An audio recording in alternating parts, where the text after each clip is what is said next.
Really wild everything. And the only reason why I can't see him doing that is just because he isn't like if he was a partier, like drinking, a drug, yeah, shit. Like drugs and what he did, because you can trick off a bitch here. And still keep your money. That don't cost you. You got 8 bitches and all of them like cocaine, and you do too. You're gonna be broke. We're gonna be broke. Yeah. Here we go. And what's up, everybody? Truth and Shop Talk. We're here for episode number 45, and we have the one, the only Stanley, Kid Muscle Johnson. Yeah, this has been we've been trying to get Stanley in here, but these fighters just want to fight him, so finally we got him here. And along with the mod here to join in on the fun too. So looking forward to it. And here we are. Yes, sir. Yes, sir. Yes, sir. Back in the building. New setup. Yeah, new setup. Yeah. In a minute. Yeah, so I don't know what it was back in 2021. Yeah, that was right after quarantine time. Yeah. If I'm not mistaken, I might still be closer to that. Yeah. And then, like we were saying, you at the time it was more of a you're already making plans to do what you got to do. You're already getting ready to do what you got to do. And then fast forward now, just got back from London. Yeah, yes, sir. Yes, sir. And then new gym, like everything. And then also another promoter. I mean, we're going to get into that. But there's a lot going on. So, I mean, anywhere you want to start, I didn't know my one. Well, I'll start with the London trip. Yeah, that's what I was kind of I'm interested in that, especially being that you were at the home of boxing. They like to play.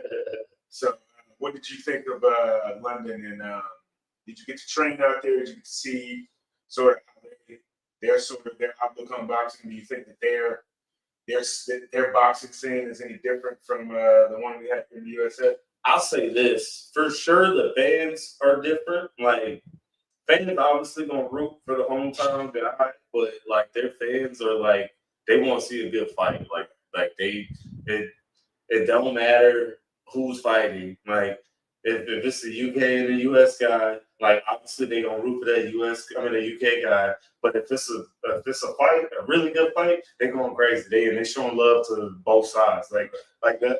I felt like walking into the ring, I felt like okay, like I'm in somebody else's house. But like afterwards, like I mean, even in this was my first loss.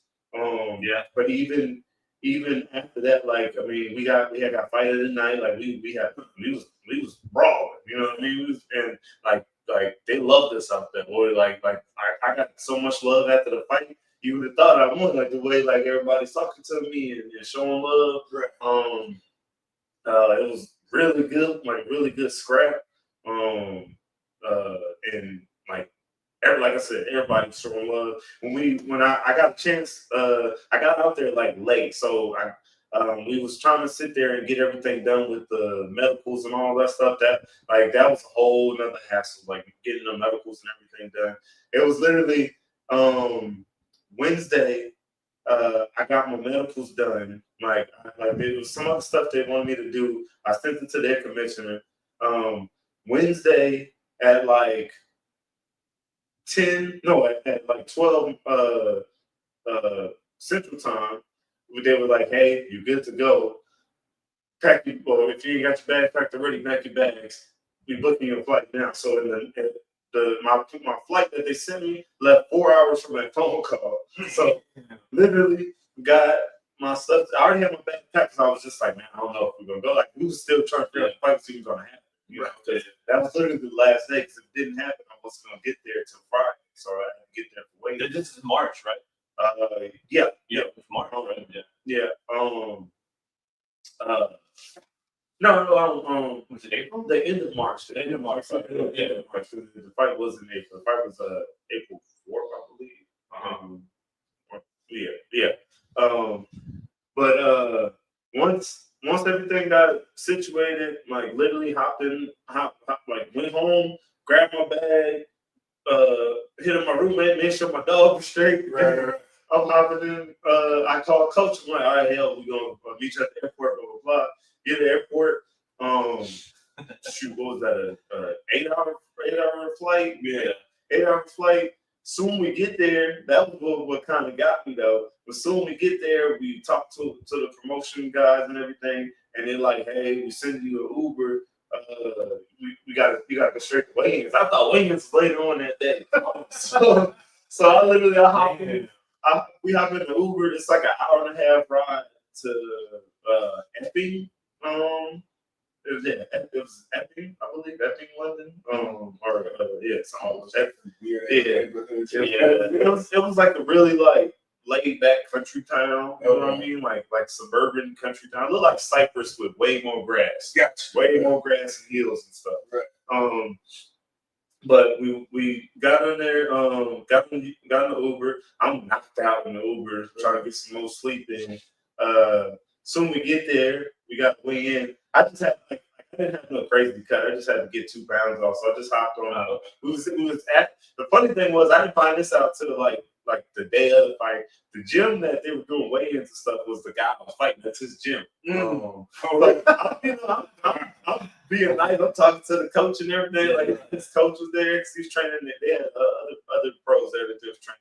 I thought that was like the UK team at first, but that's his fighters. So I'm just, shooting shit with people, and I'm asking, can I use this? Can I use this? And his coach gave me a jump rope. I got the weight off real quick. And then when they got there, like everybody got there, we weighed in and stuff. After the weigh-in, that's where I got to meet Roy Jones because I guess I should have said that earlier. It was the whole event was a UK versus USA thing. It was Roy Jones was like our captain for the USA team. It was supposed to be like 10 of us versus 10 of them because of all the medical stuff and all that. Only like 4 of us made it out there. His guy was the main event, Mandeep. He was the main event, and that fight still happened. It was like another cruiserweight fight, a featherweight fight, and then my fight, where like the only like UK versus US fights that still happened. The rest was just like they got some London guys from around, some local guys. Got fighting. Yeah. It was at Chelsea Stadium.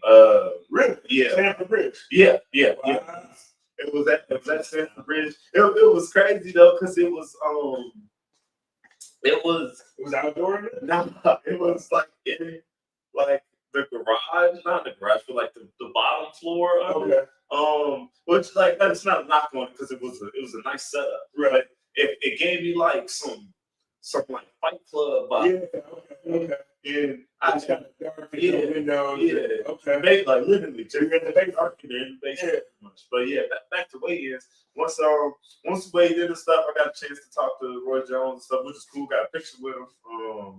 And then we went back to where we were staying. We were staying in Epping, and it was like a little bed and breakfast kind of thing that they had to set up in. Pretty much slept. We went to go eat. And came back, I slept. Pretty much just sitting there. Yeah, I was all over. So I slept. The next day comes, we get ready. We get to the fight. You try to make you eat beans on toast. That's funny because literally the breakfast I had that morning. It's not breakfast. Like it was like so they had like a regular breakfast and like it was like I guess I ordered the American because they had pancakes and eggs. They think we eat pancakes. Yeah, every day at breakfast. But it was like little small, like it looked like they look like coasters. They were like so small, but it came with a little can of beans, a little side of beans. It came with the side of beans. Then every meal that I had at like an English restaurant came with some beans.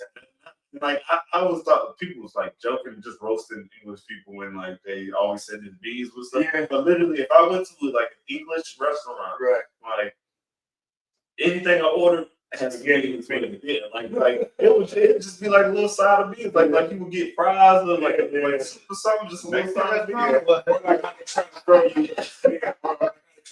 coleslaw and everything over. Yeah, just a little, just like it's beans, man. Like, and the Mexicans put like butter, spices in their beans. It's just beans straight out that ain't. how about I say it tastes literally like they'll pop their head over this pork, they'll give you some beans, right? Fill them up. Mexicans soak those beans overnight. Flavor. Yes, yeah, it's different. It's a different level of bean. That was not good. But So what about Coach? I know Coach is hilarious. Because he had posted a video and I know he did the video like Showtime, Showtime, and I was just like, yo, man, they're over there. You know, they're over there. now Coach was living it up, man. He loved it out there. He joked about the beans too, because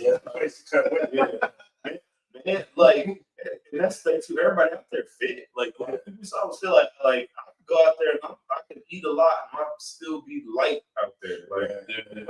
And like you said, because there ain't too much that I want to eat. Right, not too much. Yeah, I feel like just to sustain yourself. I feel like it'd be real easy to get out there. I would honestly though, I would love to train out there because especially in the little small town we was at, because I like if I'm training, I like to be in a place where like I got no distraction. Right. Really nice place. And that place was like that. And then that gym was beautiful. Like it was a small gym, but it was right on like some nice land, kind of ducked off. You had to drive in like a little weird small like roadway to get to it. Okay. But it was nice, man. It had like little like the nice little, like the paint on the windows. I don't know what you call it. Like everything was just like it was nice up top. Like not like it wasn't full glass up top, but there's little small parts in there. So like get the like little heat coming in from the sun. And it looked like it was a fresh, like brand new gym, but they said it'd been there for a minute, so they keep it like they kept it nice. Had like it had 2 rings in there, bags and all that, everything you needed, little fitness equipment, all that stuff. It was nice. And did you see any? Did you notice any sort of is the training pretty consistent with the way you guys train over here? Did you notice? Is there anything you could have picked up from over there? Different training techniques? From what I see, because I got to watch like pretty much their whole little session. It was. I wouldn't say it was made like obviously every coach has their own style, but for the most part, that's about the same what I've seen in like any other gym. Like nothing too crazy, nothing too different. The necessities, I guess, pretty much, huh? Yeah. They were going through like they must have had like that must have been like their conditioning day or something, because they had a little circuit that they were doing, like a nice little conditioning circuit, a lot of shadow boxing. They had the tire and the sledgehammer and all that stuff. Stuff I've seen in like a lot of other boxing gyms. Nothing major, but I also, a lot of people were coming in and out. I'm sure they wasn't going to do anything like. Well, of course, they were going to show. They was going to show those like really good skill technique right there, but you didn't notice any sort of difference in sort of the training style. No, okay, not from that specific section. Is it elevated there? There's no left. Not as it's like it is, but not like where you're going. Not like Colorado. I can't think of any gyms that I've ever heard of. Yeah, I don't know. It's just like just land, man. Like I said, it looks like a greener version of Cypress, right? Like, or just any sort of suburban, plain suburban, like just a lot of like open space. A lot like just everybody had land out there. You know what I mean? Like you get to go into the city, or just when you went to Sanford Bridge? No. So after the fight, we got to do the lunch and stuff. Yeah, we got to we really just we hopped on the train. We was tourists the next day. I got to go see crap, I'm forgetting the name. What's the palace? Buckingham Palace. We got to watch the soldier too. Yeah. the Eye. We got to see the Eye, the London Eye, whatever. It's like the big Ferris wheel thing. Oh yeah.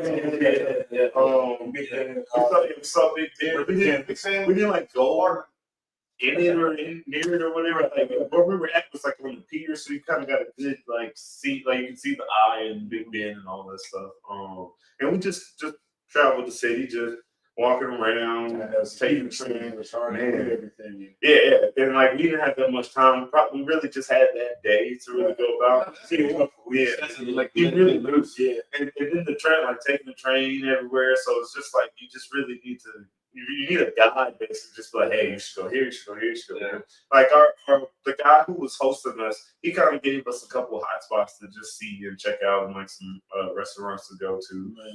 So it was cool, like nothing super crazy. Like we got to go see a little bit there, a little bit here. It was cool. When you go somewhere like that, it's crazy. You just, for me, it's always like, it'd be nice if we had like trains here. Yeah, We just get absolutely. Like we get screwed because you got to go to the airport. You just take even when you go to the East Coast, it's better. Let's take a train down to DC or take a train up to Philly, something like that. But we have to either drive all the way, or you got to go get a damn Southwest ticket to go to Dallas or Austin somewhere. Yeah, go like literally not that far somewhere. Man. Yeah, not that far. Yeah. But it's true though. And you're spending so much more money. Just being in other countries. Like I've been in a few other countries, and it's like literally the fact that I can take a train and be in another city, and like that train ride is like an hour. Or whatever. That train ride only cost me like $20. Yeah, $20, $30. $30. Whereas if I'm flying an hour away, that's still gonna bust me over like at least $100. Yeah. You know what I mean? Yeah, unless you know you're going like let's say at the time. Yeah, I'm about to say you buy it, like but you can't. But if you're not saying, man, you feel like going to San Antonio? That's right. That's somebody out there by the house. Exactly. And come straight back. Yeah. If you fly, you staying there. You staying there. You're not coming right back. So it's like 3 or 4. It would be amazing to have any type of like metro system like they have, like anything like that. Like so you get there, wait in.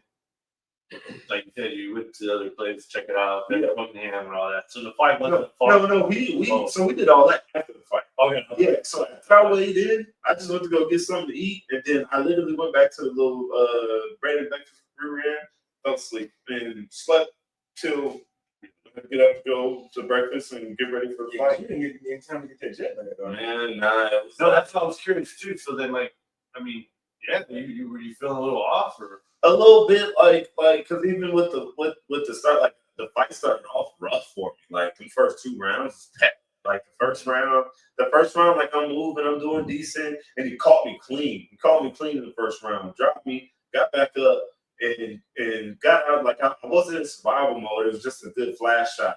The second time, it's in the second round. It was like he caught me off balance. I fell. I was more angry at myself because of how I felt. Because I was like, man, I'm good. He just caught me clean. Like, cause it's a knockdown. Like a lot of people trying to tell me like, hey, you slipped, whatever. I was like, nah, he caught me. That was a clean shot. But I was all balanced when he caught me. So I dropped. Boom. That's another. So now I'm down on the car. It's bad in 2 rounds. So, but if people that know me, I'm notoriously a bad starter. Anyway, that's something I've been working in my game. Period, to get over with. Everybody always tells me, like, people I train with, like top guys I train with, like, yo, man, you're like an 8-round, 10-round fighter. Wow. The more we spar with you later on the rounds, you pick up. Right.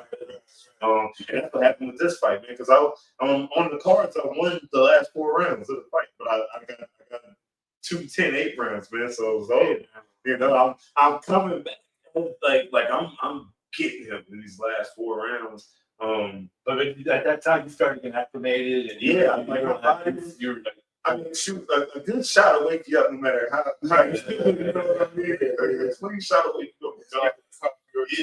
Yeah, and it just sucks because I shouldn't need that because we could say the jet lag, all that stuff. At the end of the day, I still took the fight, so I'm not taking nothing away from the guy because the dude was good. He was a nice dude. He was 9-0. We both were undefeated. What was your 7-7. And he just seemed taller than you. Y'all seemed like you know, I'm just saying. I mean, he just seemed like he's pretty fit. What you up at? 168? Now, fought at Cruise 200. Oh, really? Yeah. Man. He weighed in at like 97, 98. I was 99. So that's what you fight cruiserweight? I fight Cruise. The fight before that, I fought at 85. The goal was for me to drop to 75. I was working on getting the light heavy, but that opportunity came up, and I'm like, hell, I'll fight this dude because nobody else wanted to fight him. I was like, I'll fight the dude, right? You know, so. I know some money opportunity, got a little cash from it, nothing crazy, but it was like, okay. And it was like exposure. Like, Roy Jones was there, this is overseas. I've been fighting locally, you know. I'm like, with Coach me and Coach both been saying, like, our best bet, especially with our weight class, is fighting in Europe. Because it's like heavyweight, cruiserweight. That's almost all Europe. All over there, yeah. You know what? And like, see. And I've talked to other people about this, and I'm like, you know what? That's kind of like, to me, that's like the perfect weight class because usually your best athletes are gonna, you know, with the combination of power and speed that you're gonna want, are gonna be around that 185 to 250. Right. I mean, you look at any sport, that's what your main That's athletes. what I said. Like 185 is like the average athletic male. About 185. And I think that's part of the problem over here is that that's a defensive back, you know, or point guard, you know what I'm saying? So, or like second baseman. Yeah. So, like, you know, like we eat a lot of those guys are going to different sports. So that's why you got 2 110. Yeah. You want to be a professional athlete, You better get it. that's about it. You know, you better get in the ring. But I think 6'1" to 6'2", around that weight. So I think and then of course in Europe, you know, when you look those weight classes up, a lot of those guys are European guys. All the top 5, top 10 guys, they're European, or if they're not there now, they're from there. And they just moved to the States, like they're from there. And then when guys are that way here, like you know, we saw with Roy and Evander Holyfield, and there's a bunch more. Who's the guy? Muhammad Lawal, all those guys. Oh Cole, yeah. You know what I'm talking about? Cute. But those guys always try to hit. You know, they say, okay, I can get to 200, I can get to 220. I'm gonna be a heavyweight. You know? They always do that. Even though they probably shouldn't, because heavyweights are 6'5". Like I say, man, you got a heavyweight, like you're a baby heavyweight, and you're going like, especially now, right now, they're all super 6'6" plus. You guys like cutting to get under 200, I mean 300. I know, exactly. Francis. The other African dude, Bakole, he was like 300. I think his last couple of fights he weighed in at like 270, like 260 plus. Like a lot of those boys, 260 plus. You know what I mean? So it's like, a lot of them guys say this is because I mean I fought it. One fight at heavyweight, and that's how I was gonna get. I remember you were. Yeah, I fought it heavy because I didn't find nothing.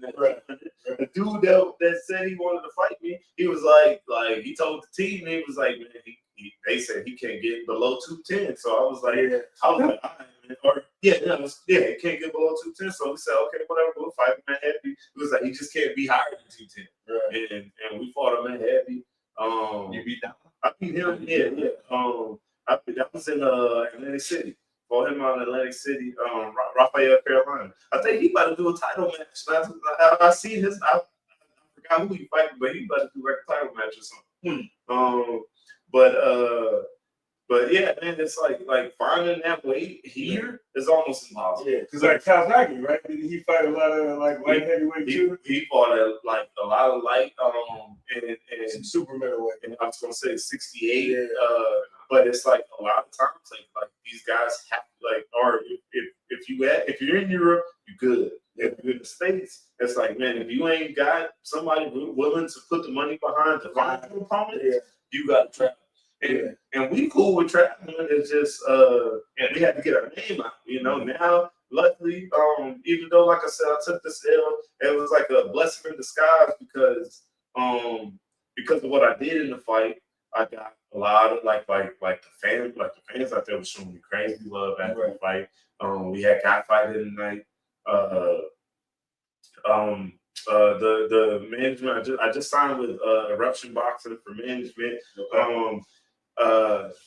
And they're based out of here or They're California. California. So they had people in Vegas watching the guy Jason Vincent, who was the matchmaker for the fight that I had in UK. He didn't became a fan, so he's been helping us find fights, you know. Yeah, so getting the exposure. Yeah. So the exposure was great, man. Like, that's just as important as the W.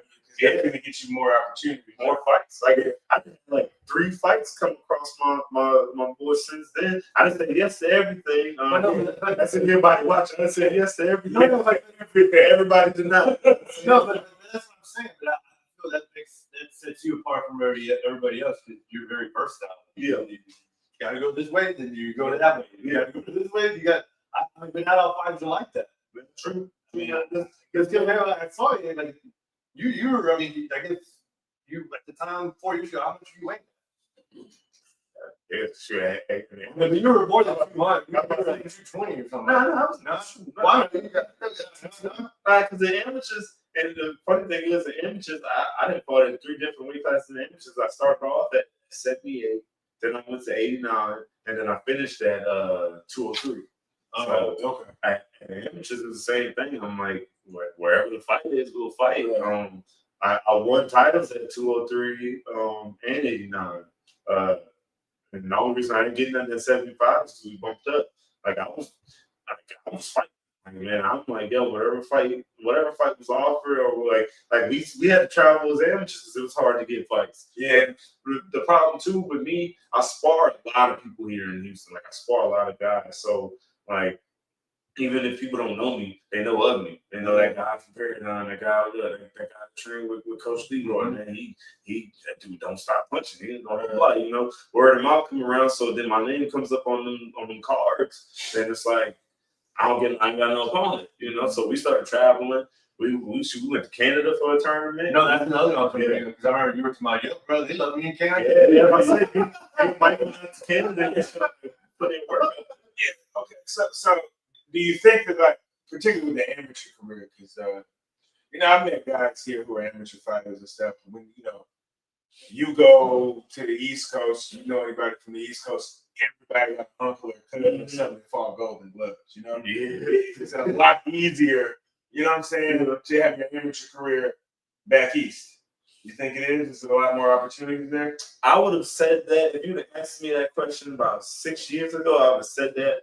Right now, believe it or not, Texas has the most amateur competitors right now. Okay. Yeah. Texas has like the most, like that's registered with USA Boxing. Texas has the most. But also it goes back to weight classes too. Because in the East Coast, I believe that I can find East Coast and West Coast. I believe that there's more people at my weight in the East Coast and the West Coast. But it also it's a style thing too. Because in the East Coast, you'll fight a certain way, and you'll get more love out there. Whereas like if I fight like a Texan in the East Coast, they really might not mess with me. They want to see more stylistic boxing. So what do you mean? Yeah. Like so in Texas, and if you go to like any major tournament here that's like just specifically in Texas, like just Golden Gloves specifically, right? They want to see brawls. Like in state Golden Gloves, it's like they even say it. It's like, look, man, we want to see fights. Like, it's something like Mexican boxing. It's like right there, like a fight at 11 p.m. on Telemundo. Yeah, that's like He went to Mexico. They want to see you brawl. Like when we try to be able to do it, like coaches taught me a way to just like please the masses, right? With our style. So that's like our style. Like because I punch a lot with my style, I do have like great defense with my style. So it's just like it doesn't turn into me brawling, right? But I'm punching a lot to impress the Southerners. Right. I'm moving a lot and I'm boxing. I'm using my feet to impress the East Coast guys. More purist, more technical type of and then I got a little bit of the flash too to help with the West Coast guys. So it's like it's just us putting it all together. But with amateurs though, amateurs just tricky, man. It's just like It's like amateur is really regional. Like just depending on where you at. So different regions Different have different styles. like the way like it's like different styles and it's different boxing matches that they want to see. Right. But I would say when we were growing up, there wasn't much going on as it is now. So I agree. Like when we were growing up, I don't think it was. I mean, I'm just saying because I always. We had PABA, we had Savannah Boxing Club up the street. I mean, we had, there was some, there was some stuff, and I knew a couple of guys who boxed when I was a kid. But like, in high school and stuff. It's the new hub. Yeah, no, but that's what I'm saying. It's the new hub. Because I'm also believing that.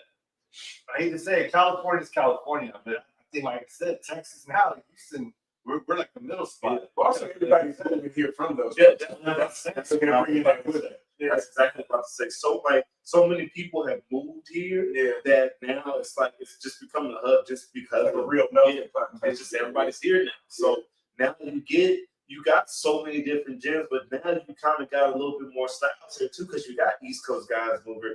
My coach, he's from the Philly area, Delaware area, so he moved out here. Everybody in California.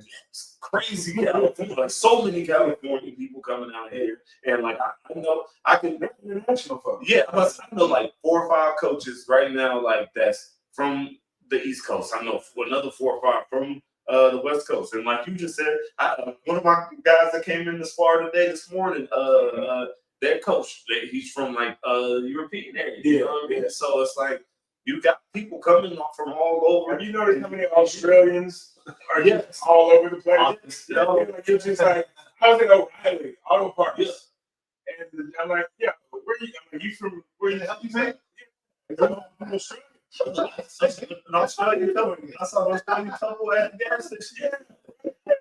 This like Houston is literally the new biggest melting pot. Like when I first moved out here, I was like, damn, everybody here. Like I've never met like I've never seen this big of a Paki indie community. Right. I've never seen this big of like just Nigerian. Yeah.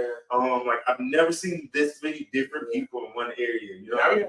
In Bel Air, there's Afghan restaurants.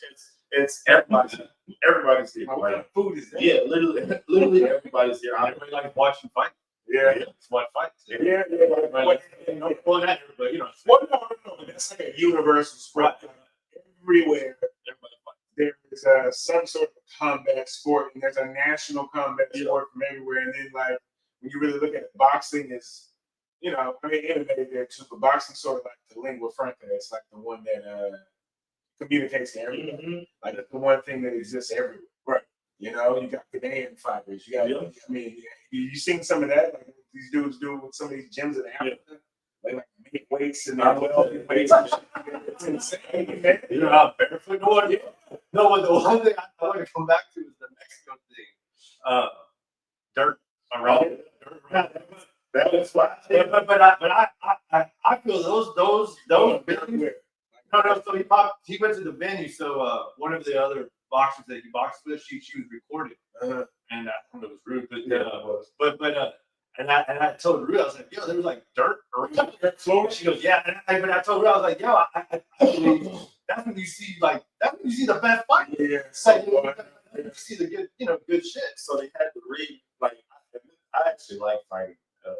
It's Acuna, Mexico. It's one. Of well, where's that? It's a border town, like. Is it like because there's Matamoros and then you got Progreso? Is it like a little farther or? So it borders Texas. Yeah, I forgot the what. Why did y'all drive down there? Yeah, we drove down there. It was from you got going 59, 77 from. Or Matt, you want to know? I was sleeping on back. I was sleeping. It was like a 5.5-hour drive. It might be right. It's right next to what's that? Eagle Pass. Oh, yeah. So there's like south. It goes like. It's that end. Yeah. There's another. When you get past like Laredo, that's El Paso to me. Yeah. We gotta go through El Paso. Yeah. So there's another. La Piedras Negras is the other town that's like right across. Yeah, so I think Acuna is probably like 30, maybe 45 minutes from there. So it's not super far. but it's like where we fought at. It felt like some what's that movie, that John Claude Van Damme movie, Bloodsport. Yeah, Like it was so underground. like it's so the stands. I actually like the setup. Like I think that's a bomb ass setup. Like obviously you can make it a little bit prettier, but it's a bomb ass setup because it's like up like you got to take like there's stairs to get you in the bleachers. The bleachers are like covered over everything, Right. but under it you can put chairs. Like they put chairs and tables and stuff. It's just dirt everywhere. But like walking to the ring is elevated, but there's the like in the back where you train at because it's none but dirt and stuff back there. But you walk up a little staircase and you walk on the ramp all the way to the ring. So you're above all the dirt and stuff, but like while you getting ready and stuff back there, just none but dirt and everything. It's like it's a humble area, but I like it because it's just like with Europe. Like man, the fans just come to watch a fight. They don't care about nobody's name. Exactly. That's what I'm saying. Yeah. I don't care. Let's see some They crazy fights. They see that there's probably like a few Americans on the car, so oh, cool, whatever. Like oh man, when I got done the first time I got done out there, I went out like everybody want to take pictures and like made me feel like a half-ass celebrity. Right? Everybody want to take pictures and stuff. I'm eating it up. I'm excited. I'm like, yeah, take a picture. Yeah, we take all these pictures. I'm trying my best to communicate. I know I can half-ass say hello. You know what I mean? Right. I can't have a full conversation, but I can greet you, and that's about it. You know, but you can feel energy. Yeah, for sure. And then we were out there with another team that I sparred with and all that. They're Hispanic, so they were kind of translating for us. They also set all the stuff up for us. Coach Lopez. So wait. So did they call Coach Leroy or they called your So Coach Lopez is the one who sets all that up. He reached out to Coach and was like, "Hey, we can we can get some fights for you out here, blah blah blah." But where did they see you? I spar with Coach Lopez's guys, like all like his. Okay. Yeah, either way, me and him like we get crazy rounds in. So they was just doing us a favor and just asking us if we wanted to get some fights out there because we were struggling trying to find fights in the States. Yeah. So just to keep me busy, we went out there. I fought twice out there. And I mean I enjoyed myself out there. It was good. That one I was talking about, you not. Yeah. So I had first round knockout, second round knockout out there. The second fight was the first round knockout. First fight, second round knockout. But it's just cool, man. The people, everybody's nice. You know what I mean? It's like you hear all type of shit. Be safe. Yeah, man. Look, I'll say this: Acuna, like they are like probably some unsafe city, whatever. Acuna ain't one of them. Yeah. Acuna, man, them people's like.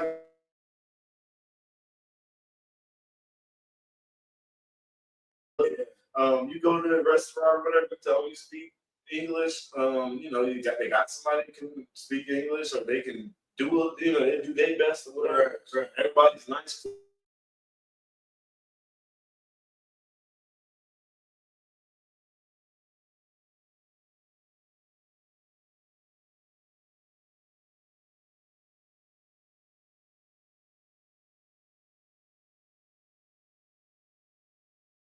Last time I was a little sketchy, but that's that's when the cartel shit was real. Yeah, like I'm sure there's crazy places, but like people was worried about me going to the Acuna and all that. I'm like, man, look, like the second time I was going, I said, look, man, something happened to me. I did something to somebody. Yeah, exactly. I deserved it. I'm not nothing. Nothing. They got no reason. I'm going to fight. Yeah. Cool. Have a cool service. But Mexico is like, unless you bring trouble, Yeah, that's right. but as long as you're doing a service, vice versa. Yeah. What's crazy is my dad drove us out there the second time. My dad's got a Hummer, like OG Hummers. Yeah. Y'all was out there, man. We was like, oh shit. What's like what we gonna do? Him and Mike went. They went to a mechanic. Oh, you had Mike there with you. you. Him and Mike went to the mechanic. So Mike was doing his translating for him. what's crazy is my dad been trying to like it's not like shit about cars, but it was something going on with his Hummer for the longest, right? And my dad didn't put money into it, trying to get it fixed or whatever. This dude, he said the dude didn't even have like a shot. The dude basically dug a hole, right? And like that's where he was, you pull up the car. And he went up there. He didn't know how to do it. He said, Just get under it. That's right. He said the dude, he fixed some stuff, moved some wires around, all that. And this was in November. Truck been running smooth since. Dude, my dad he only charged me that $100. My dad was so grateful because I was working and stuff. I think he gave him another $100. And like I said, we'd have been to New Orleans back and forth, like we're working and trying to stuff. Everything's all in there. No issues with it. It's crazy. It's crazy. Man, speaking of shit we don't have and shit they have in other countries, like, did you see? Okay, because every time you'll see them up here, but like back when I used to go to Mexico, and even now, the cars they have down there we don't get here. Have you seen the Ram? They have a Ram 750. No, It's like a 1500. It's just a small guy Ram, dude. Like, I saw a dude here. I was downtown, and he was getting out of it. And I saw the Tamaulipas plates. Yeah. And I'm like, what the fuck? I'm like, bro, what is this? He's like, no, it's right. Like, 750? Yeah. But it was a kind of truck, and it was like $12,000. Yeah. Like it's a truck people could afford. Yeah. You know, it's like a truck. But why don't they sell this shit here? It was a stick. Because they can afford. Because people can afford. I know. It was a stick. You didn't have a damn infotainment. Like, you don't need it. I don't need an infotainment system for a truck. You just need I something. need something to put a couch in the back. So, God makes this, and they don't sell it to us. They want to sell you a big $70,000 four-door Ram. Yeah, it's in VW. So back in the day when we had been to Baton Rouge, great. Yeah. And yeah, they would drive little red the bugs. They had a thing for bugs. They like VW bugs driving around. Yeah. But I always feel that down there, because of the factories, the GM factories, they just learned how to fucking fix vehicles. Yeah, man, but there's And just they cars. became, like- I'm talking about new cars. Like, those like Nissan trucks that we don't have here. Yeah. All kinds of shit. Like, I seen it in Europe too, though. yeah, man. Like they have a Toyota truck that's a little bit under a Tundra. Yeah. Not a Tundra, but under a Tacoma. Yeah. A Tacoma's like $40,000. Yeah. That's your small truck. Yeah. You know, like give me a truck. Like me and a buddy of mine just talking to Phil because he's got a shed that's about to die.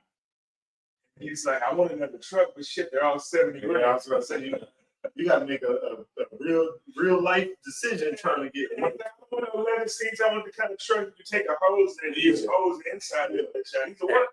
And because that's how it was like just cars in general too. It's just like you can find something easy to pick up out there. And you're not trying to look for nothing luxury, but Think about it, get the AMB. We don't care about it. Yeah. work to me home. Yes. Well, the guy that my Suburban, he's from Mexico. Yeah. And he probably did that shit blindfolded, man. Just like, because like I said, it gets so repetitive. Mm-hmm. You probably look at your dad's son, he's like, He literally. Honestly, you said it was like OG Hummer, so it was like it was mechanical. Yeah. Right. And then like it didn't have an electrical drivetrain and all that bullshit. So it's easier that way because you can just weld somewhere fix. But now they want you to not touch your damn car. Yeah, no, you got to send it to 4 different shops. Yes. Right?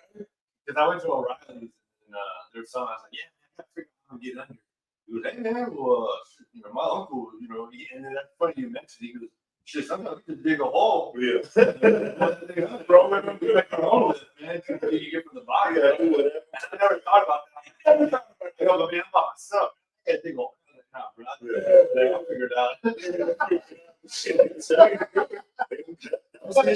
His shop was. He said when his shop was set up. He showed me go picture when the shop was set up. It was like he had the holes, like 2 holes, basically. I guess if you need 2 cars to pull up, 2 holes. You got 2 hydraulics in the garage. It's like a little shack to where he had all his stuff. He look, he was in and out. Yeah. That all that stuff happened within like 3 hours. And then it would have been shorter if they didn't need the tow truck, because they were trying to figure out the tow truck situation. But they said literally when he got into the spot, the dude popped the hood, looked, and he was like, "Oh, okay." Told Michael what he needed to do, and he was like, "I'm gonna be right back." Went to the store, grabbed some shit, came back, fixed it in like 30 minutes.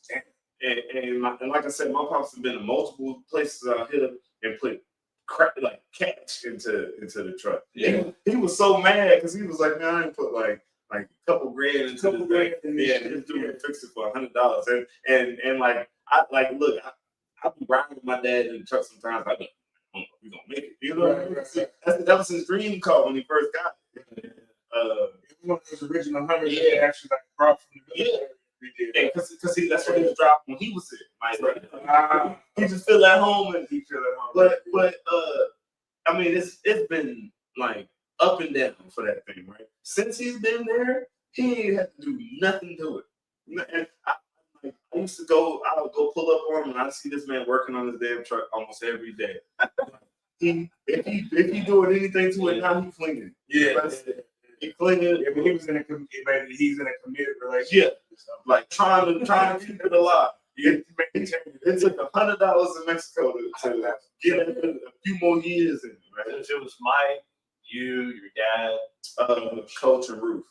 The second time we went. Yeah, and then we was also there with Coach Lopez's team, because he usually goes down there with like 2 or 3 boxes.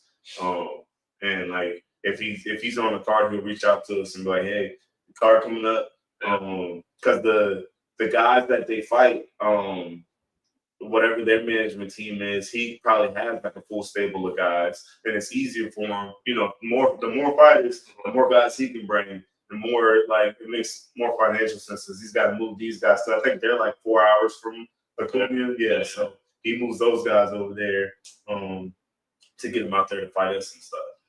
So now that you have experience with like Canada, Europe, and then like you know the different styles, huh? Like you said. Yeah, man. You know, I mean, that's what I'm saying. You're getting all this experience.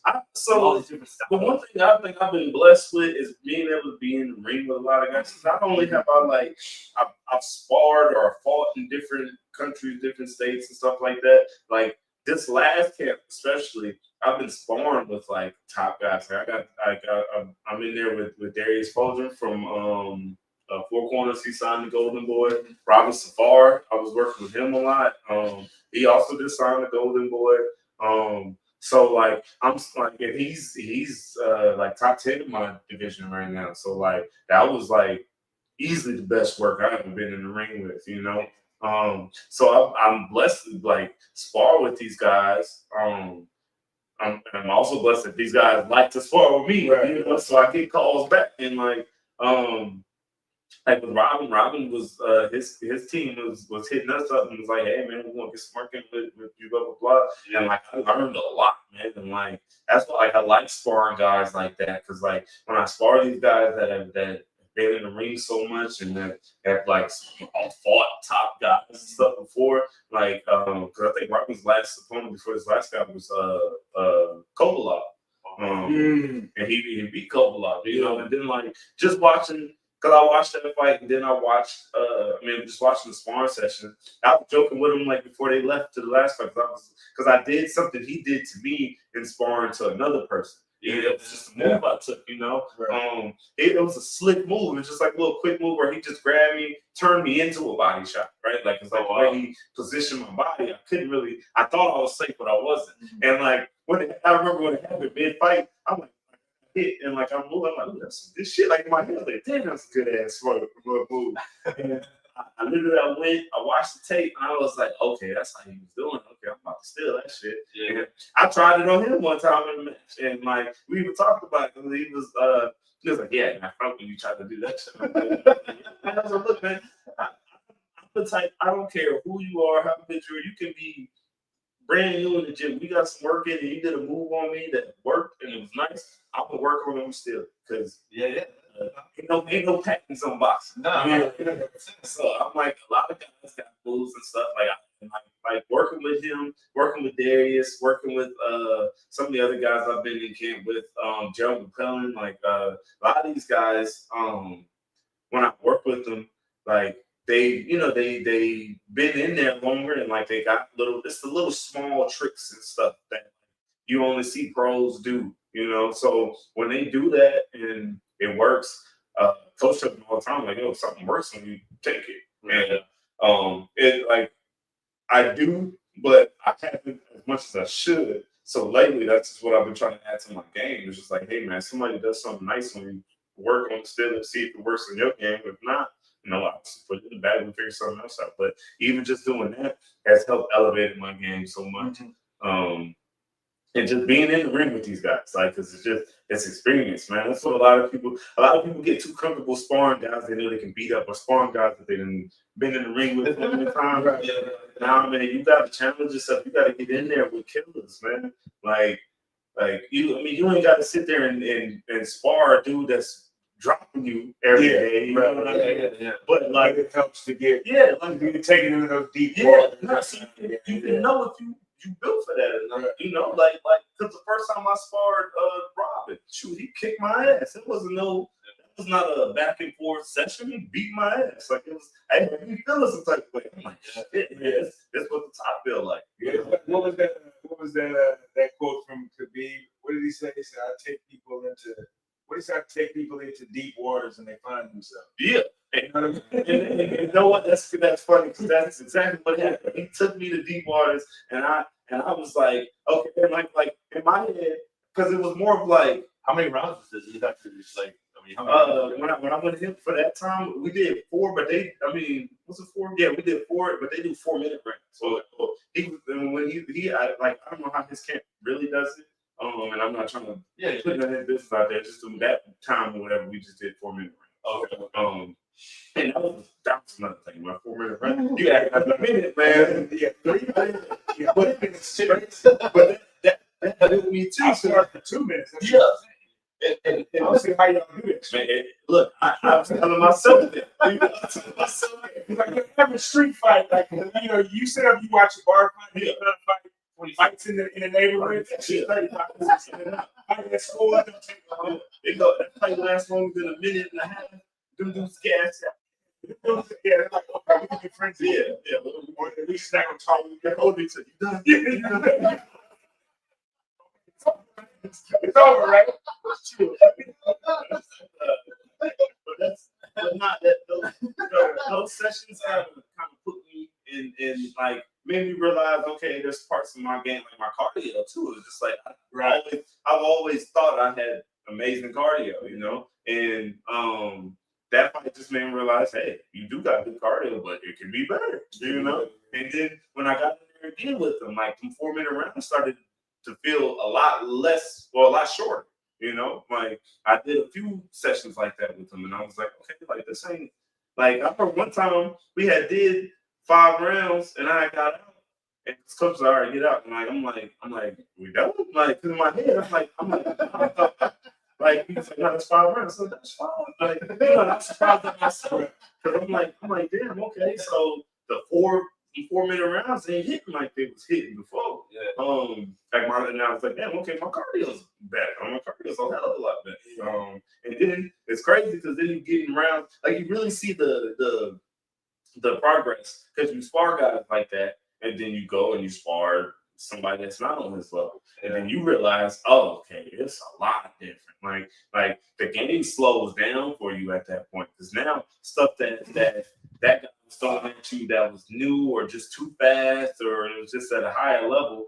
This guy now that at a smaller level than he is, now you're seeing it, you're like, okay, I can see that. Oh, I can do that. That's nothing, And like now, I used to probably only go 4 or 5 with this particular person. I can go 10 easily with this guy, because now I've been 5 or 6 with this killer. This dude now I know how to work 10 rounds with this guy.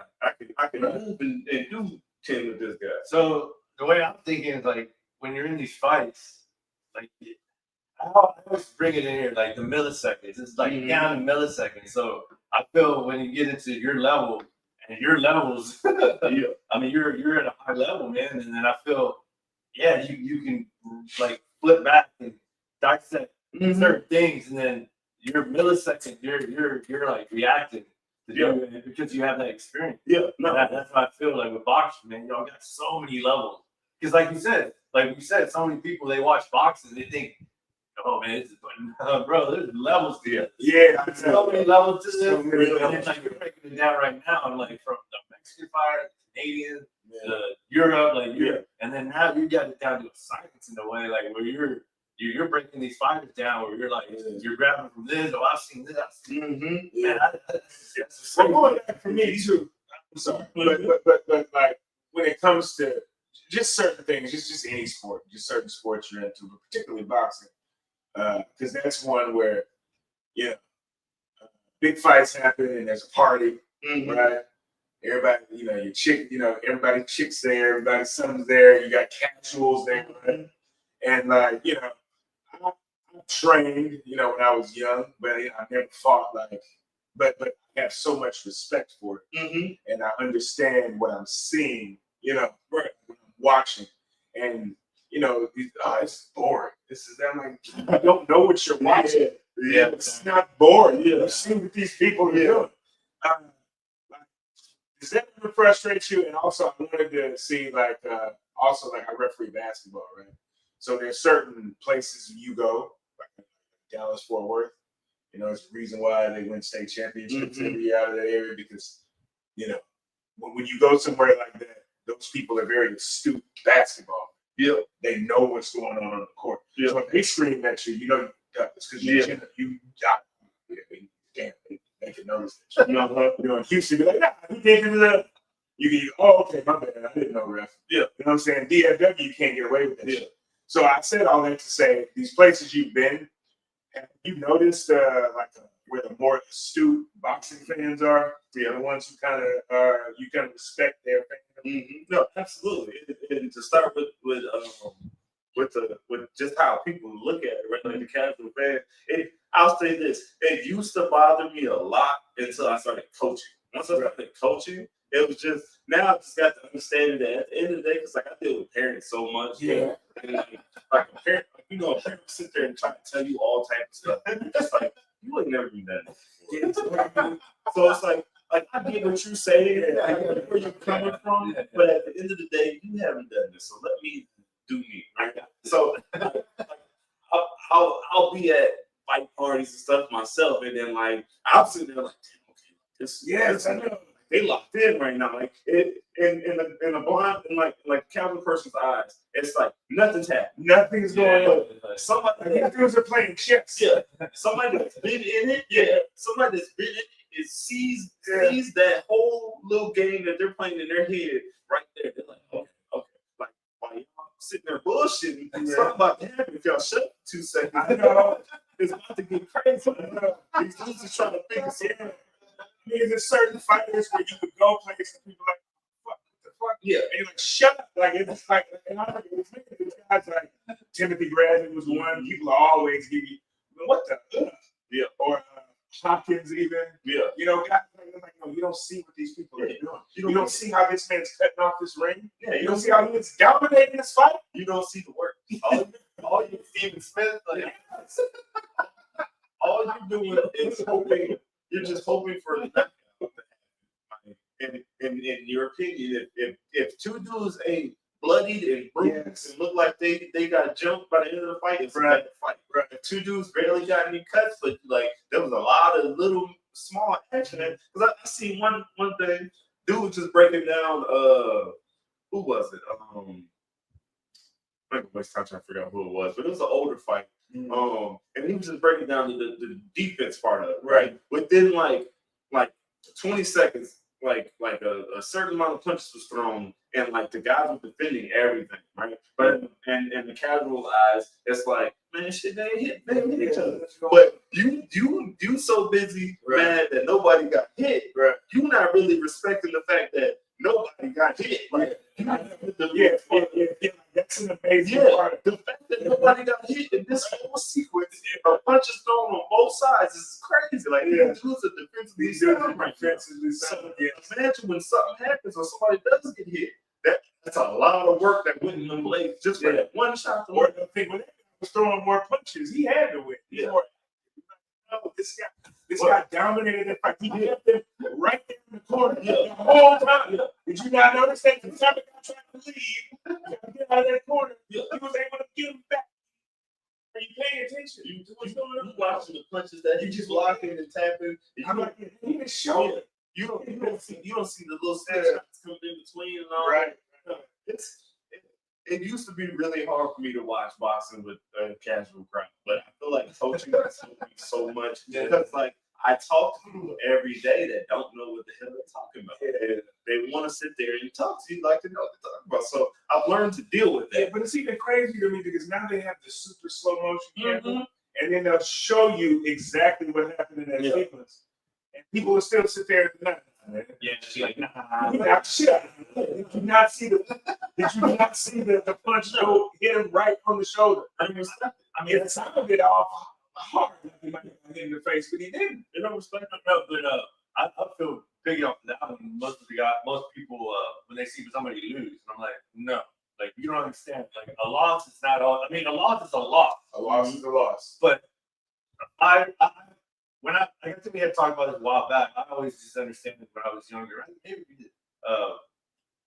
A loss is bad when I was younger. I didn't know nothing. But then, when I started training, seeing the Muay Thai and kickboxing, I was like, damn, that's what I said. There's levels to this. Yeah, There's levels to this. And then I was like, well, I think it's kind of honorary to lose in a way sometimes because like you learn from it. Yeah. And then as a fighter, with the other fighters I've talked to here, you go in the cage by yourself, or you go in the ring by yourself. Right. Ain't no team, ain't no coach there to jump in and kick you aside. Like, no, you're by yourself. Yeah. So I feel it's an honorary win or loss. Yeah. That's how I see it. And the losses, I'm just speaking of like Bobby Green, who lost to Paddy Pimblett. I respect Bobby Green. And then, but even after the fact, when Paddy won this last MMA fight, Bobby Green got on there and said, "Y'all learned. Y'all learned it." He didn't talk down, man. Yeah. As a man, he took it like this man. Look who I lost to. Right. And see, and you can see, and I guess too, like we talked about it before, how like I was a big pro wrestling fan back in the day, and still, but yeah, I do too. But how a guy can lose but not be buried. As to where how they talk in wrestling talk.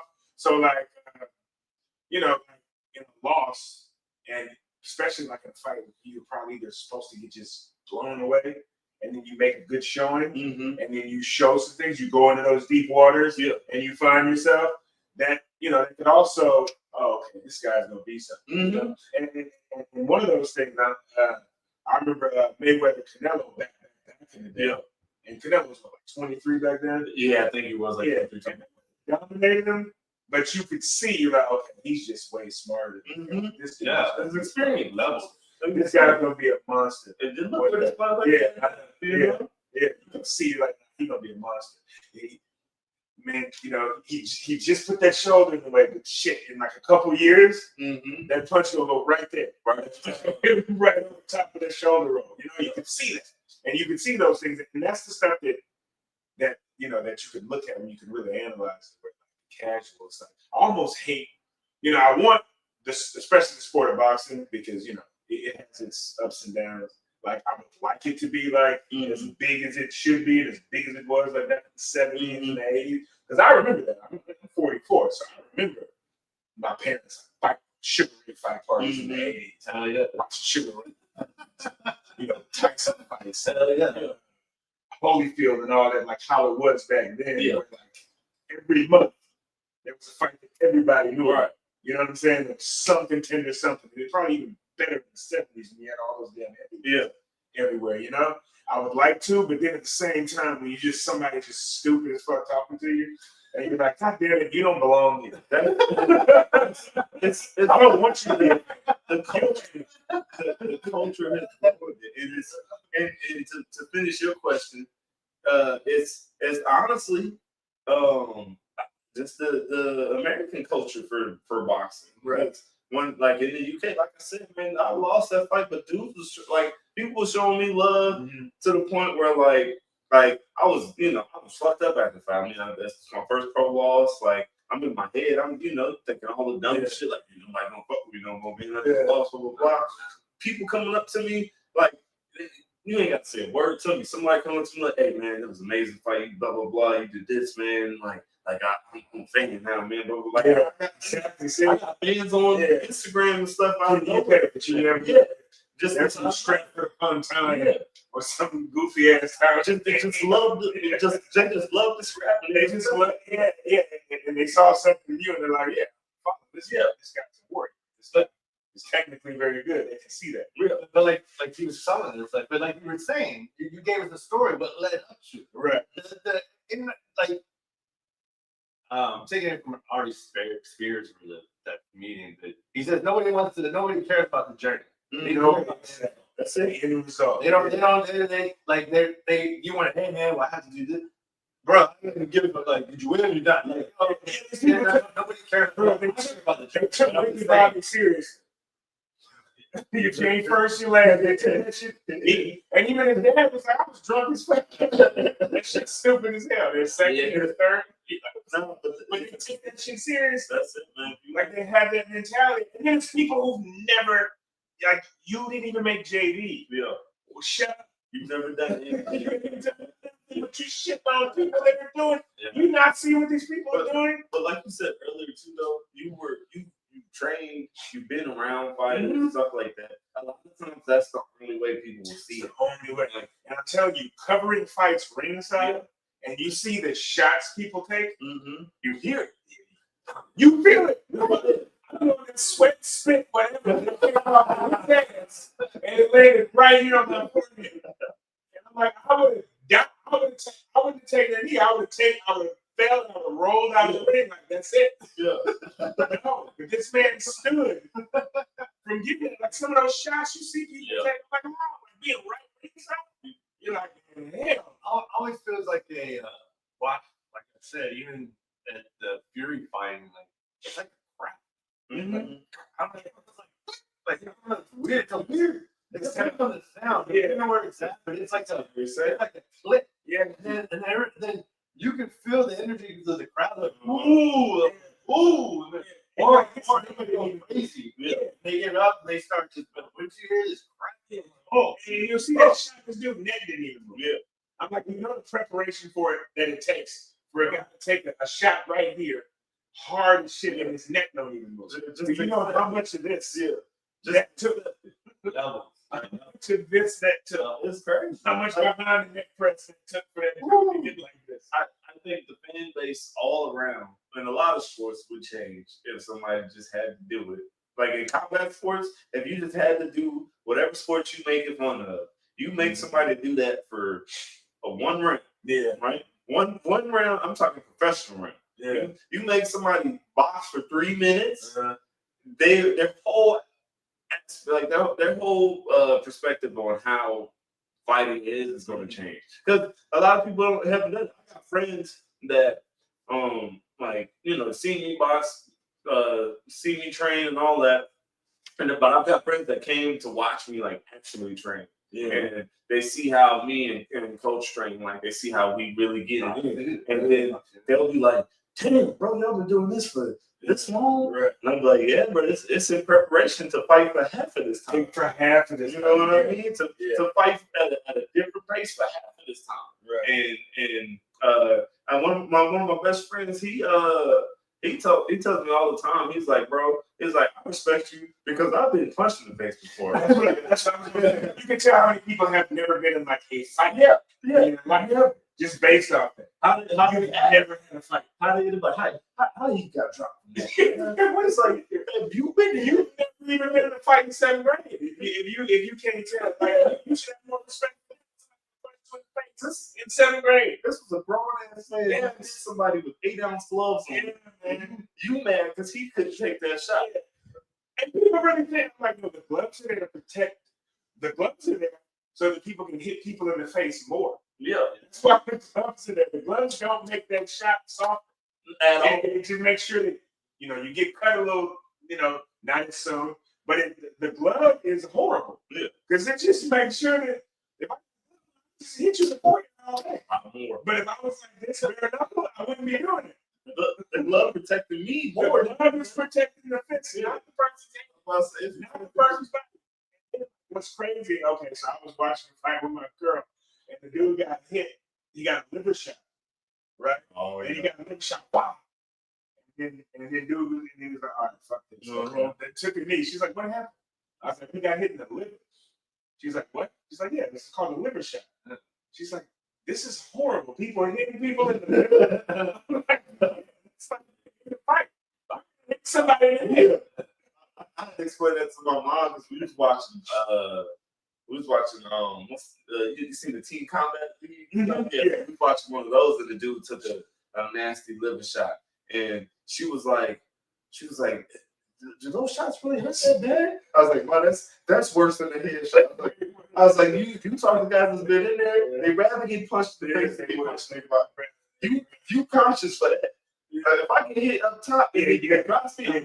You might black out and you don't feel you wake up, you don't remember it. I don't remember what You don't remember that liver shot every second of every single second. That's why you see that delayed reaction, because that person, he can sit there thinking, oh my God, I'm in so much pain. Yeah. He's like, nah, We can't do this. Yeah, it's working. That's worth it. We take the knee. Yeah. Like this, that's a serious shot. But once again, if you have not been in it, if you have not trained, like anybody that talk trash about fighters and stuff like that, it's like, man, look, just live like a fighter for 1 week, if you can. If you can do that. I think it's cardio. Yeah. Man, it's an insane way to make a living. Like I said, I have so much respect for that. Even doing those, I used to cover, those fights back then. And, we go to like Beaumont or go somewhere, and then we stay at the same hotel. Right? Mm-hmm. And then there was an after party for every fight, right? Mm-hmm. For the fights. And like, there's no fighters there. Yeah. Motherfuckers got ice on there. Yeah. Fighters in the after party. I'm about to say they heal. Yeah, like these chicks in there looking where the fighters at. Like they're in their room. They're hurt, recuperating. Man. And then you can see some of them like, bro, I remember, because you and on those levels they just take guys from what's that Box Rec from that the website. Yeah, Box Rec. Yeah. And that's what they would get. Sometimes they would get a lot of their fighters. And I remember it was a guy there. He was from Ghana. Mm-hmm. My man was 13 and 26 or 13 and 28, something like that. Mm-hmm. Yeah, just a journeyman who travels around, Mm-hmm. and his job is like jobbers in pro wrestling. Yeah. His job is like people bring him into their territory. And like, I got this up and coming dude, he's 5-0, he needs another fight, this guy's kind of experienced. And he goes there and fights every region's up and coming guy. Mm-hmm. And, just gets, he was coming in, bro. We were in Beaumont. They did a fight in Beaumont City, right? Real good card, O'Shot Foster was there. Oh, okay. Yeah. He fought there. That was the last one he fought there. Okay. He became a star. And what was that? Evander Holyfield's son, was it Evan? Yeah. Yeah. You fighting on that? Well, no, he wasn't fighting on that. He was there. Because he's like a promoter or something right now. Oh, is that what he was? Yeah. He's like an agent or something. Okay, well, he was going to fight. Yeah. Like, they were introducing him as he was going to fight at some point. It was a bunch of dudes there. Who was the one? The one from Beaumont, the one that losing to Jake Paul, one of the Paul brothers. Man, he's talking about he was a light heavyweight. Yeah, he's talking about August. Yeah, August was there. Did you? Okay, yeah. It was August. Andre August, right? He was there. Yeah, Andre August. He the dude, the first boxer that Jake Paul beat. First year boxer. Yeah. Okay. Well, Before that, I wanted to ask you point of view on Jake Paul. but the Canadian guy, right? He was coming back to the hotel, right? We were down there, and that was our first boxing after party. We were like, man, why was gonna be alright, right? It was the saddest after party. And then the Ghanaian guy comes in, and it's like, he's coming in to fight for what, $1,500? Yeah. Some shit like that. And this dude came in, face just fucking swollen, whole face swollen. and he had, I don't know what he had a Whataburger bag in his drink. Yeah. And was just shuffling in that bitch. And I'm like, that was Sunday morning. You know what I'm saying? I was like, God, man, undecided. Yeah. You know, and like you say, what Eric Spears said, nobody can appreciate that church. Yeah. And then what this guy does, this guy probably drives a truck all week. Mm-hmm. You know what I'm saying? And then on the weekends, he goes and makes a couple grand fighting some 24-year-old man. Some 22-year-old fucking killer in the prime of his life. Who's just hungry. And looking to fuck somebody up. And what's crazy is people talk so much about those type of guys, but that's the guys we need. In Those guys are so important. They're exciting to watch. Yeah. Or you need these guys to build up prospects, right? To test prospects. Some of them are skilled and really skilled. Like I'll give you, there's some guys that just be like, I just need that check. But there's some guys that are good. They just it's different circumstances. They don't have a team behind them, so they can't afford to be on the other side. Because I be talking to guys about the business, because I was telling people all the time, because they're like, because I told a few people like I had to pay for opponents, and they were like, "You were paying for opponents?" I'm like, "It's A side and B side. A side pays for the B side," and it's like I'm not paying these guys to lose. The fucked up part is I'm paying these guys to come in and give me a good ass fight, but it's like, if you don't have a team and stuff like that, you got to come by the money and pay and take care of all that. And then with that B-side guy, like you said, this dude might have a normal fucking job. Regular job. He got to come in and give you a good fight. You know what I mean? Now, some dudes are good journeymen to where they're like, they can make a nice living off of it. It's good enough. Like I said, they're good enough to not go and get knocked out in all these fights and be able to just get to do the good fight and probably challenge contenders and stuff like that and make really nice money off of it. But there's the guy that said, "Hey man, you got to fight in 2 days."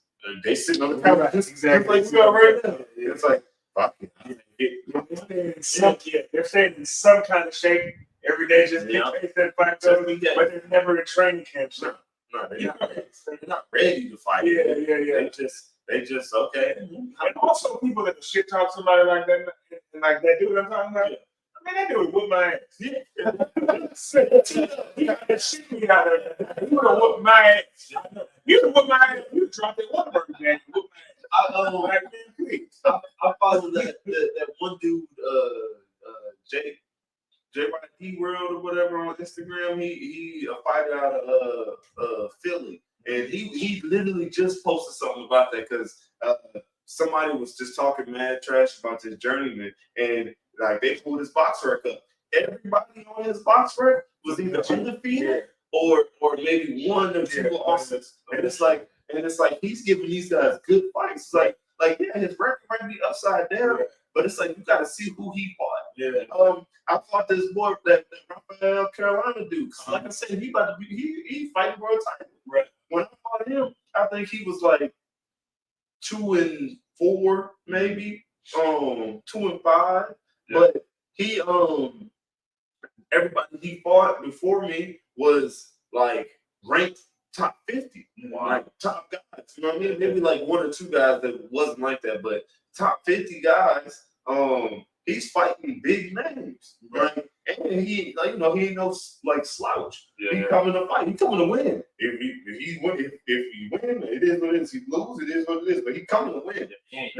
There's guys that come to lose, like and you see it. Everybody knows it. Like you see a guy, you're like, oh, he's not here to fucking win the fight. He's just here to get the check. Then you see a guy, it's like, okay, his record might be shit, but this dude coming in and fucking scrap. He's coming to test his prospect.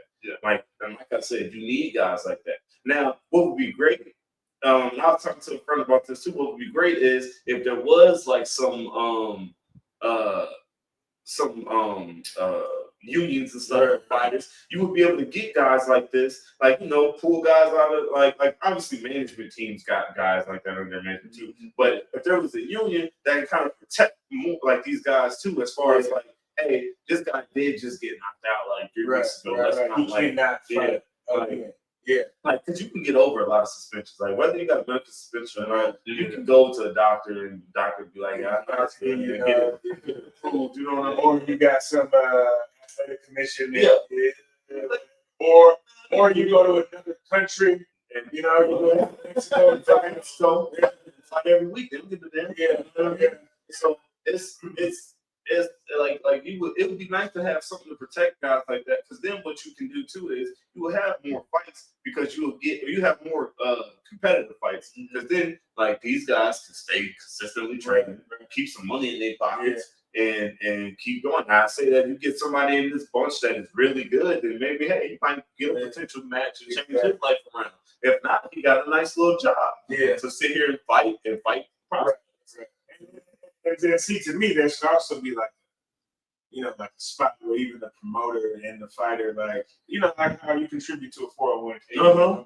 Like there should be something like that guy. Yeah. The guy I'm talking about, this dude had over 40 fights. Yeah. And it's up to him to, after he pays his management and all that, to save that money up and put it up somewhere. There should be something that helps. And hope he got something left. Shit, it might be like a paycheck. He probably has you got it. Yeah, but in the future, though, you got to look at it. It's still going to be 65. But it's crazy to say that, because what I did just find out, California is the only commission that has something like that.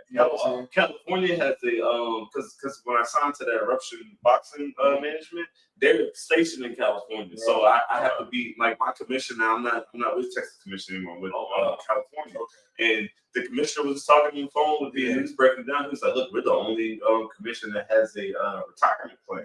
California's the first state that has NIL. Yeah. And it's like, it's crazy because they just trying to help people, But he was like, and it's crazy. There's something, but there's good things in California. I'm just saying in general, just with like, It's just to protect you. no, like, because like you would think every commission would try to do this, because it's simple. All it is like, every round that you compete in, whether like it's not even that you like, if I'm a 6-rounder, the amount of money, because it's like a percentage, like a certain amount of money that they put into this little 401k for every round that you compete in.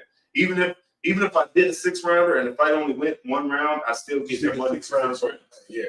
So you got a guy 40 fights. You got hundreds of rounds. Yeah. So it should be a nice little. So he have a nice little check in there. Yeah. You know what I mean? So when it's all said and done, he can get this little bread, and do what he want with it. But it's like that's protecting him. Yeah, there should be health insurance, all that. Yeah, seriously, because and the way I look at it is, because sometimes as much as I love it, all the combat sports, but especially boxing, just love that. And I watch MMA. I love kickboxing and all that too. But as much as there's times when you sit there and you're like, "Fuck, what's wrong with me? Why am I?" You know what I'm saying? And you're like, "Oh shit, I feel horrible." Some fights get ugly. Yeah. Remember Mayweather guy? That's one time I remember sitting there watching something and being like, "Oh my god, why am I watching this?" There's I fights where stop and I'm enjoying it, but I'm feeling guilty for enjoying it. I'm loving the violence that I'm watching right now. And I'm looking at him like, this dude is not going to be okay. This man's whole life changed tonight. It's not just that fight. I'm thinking of one thing in particular. No, but you see a guy one fight getting hit in the head 150 times. Like, fuck, and he took shots. And he was too much of a warrior to take a knee or fall. Yeah. Like, the guy didn't hit the floor once. And I'm saying, like, please fall. Yeah.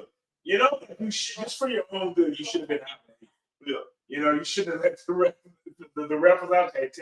10th round. Now we got to start. That shit should have been stopped in the 6th because he was not defending himself at that point. Yeah. So there's times like that. So I would at least, since I've enjoyed watching, and it might not even be that particular fight, but I've enjoyed watching a guy put his whole body on the line. I would not mind there being a place or some sort of a fund for this person. Just something. You know what I'm saying? Like something to make this guy even like for it to be worth it, and more so than just the glory. Because I know it's also dope to be like, "What's your job?" Like some shit guys, what do you do? I'm boxing.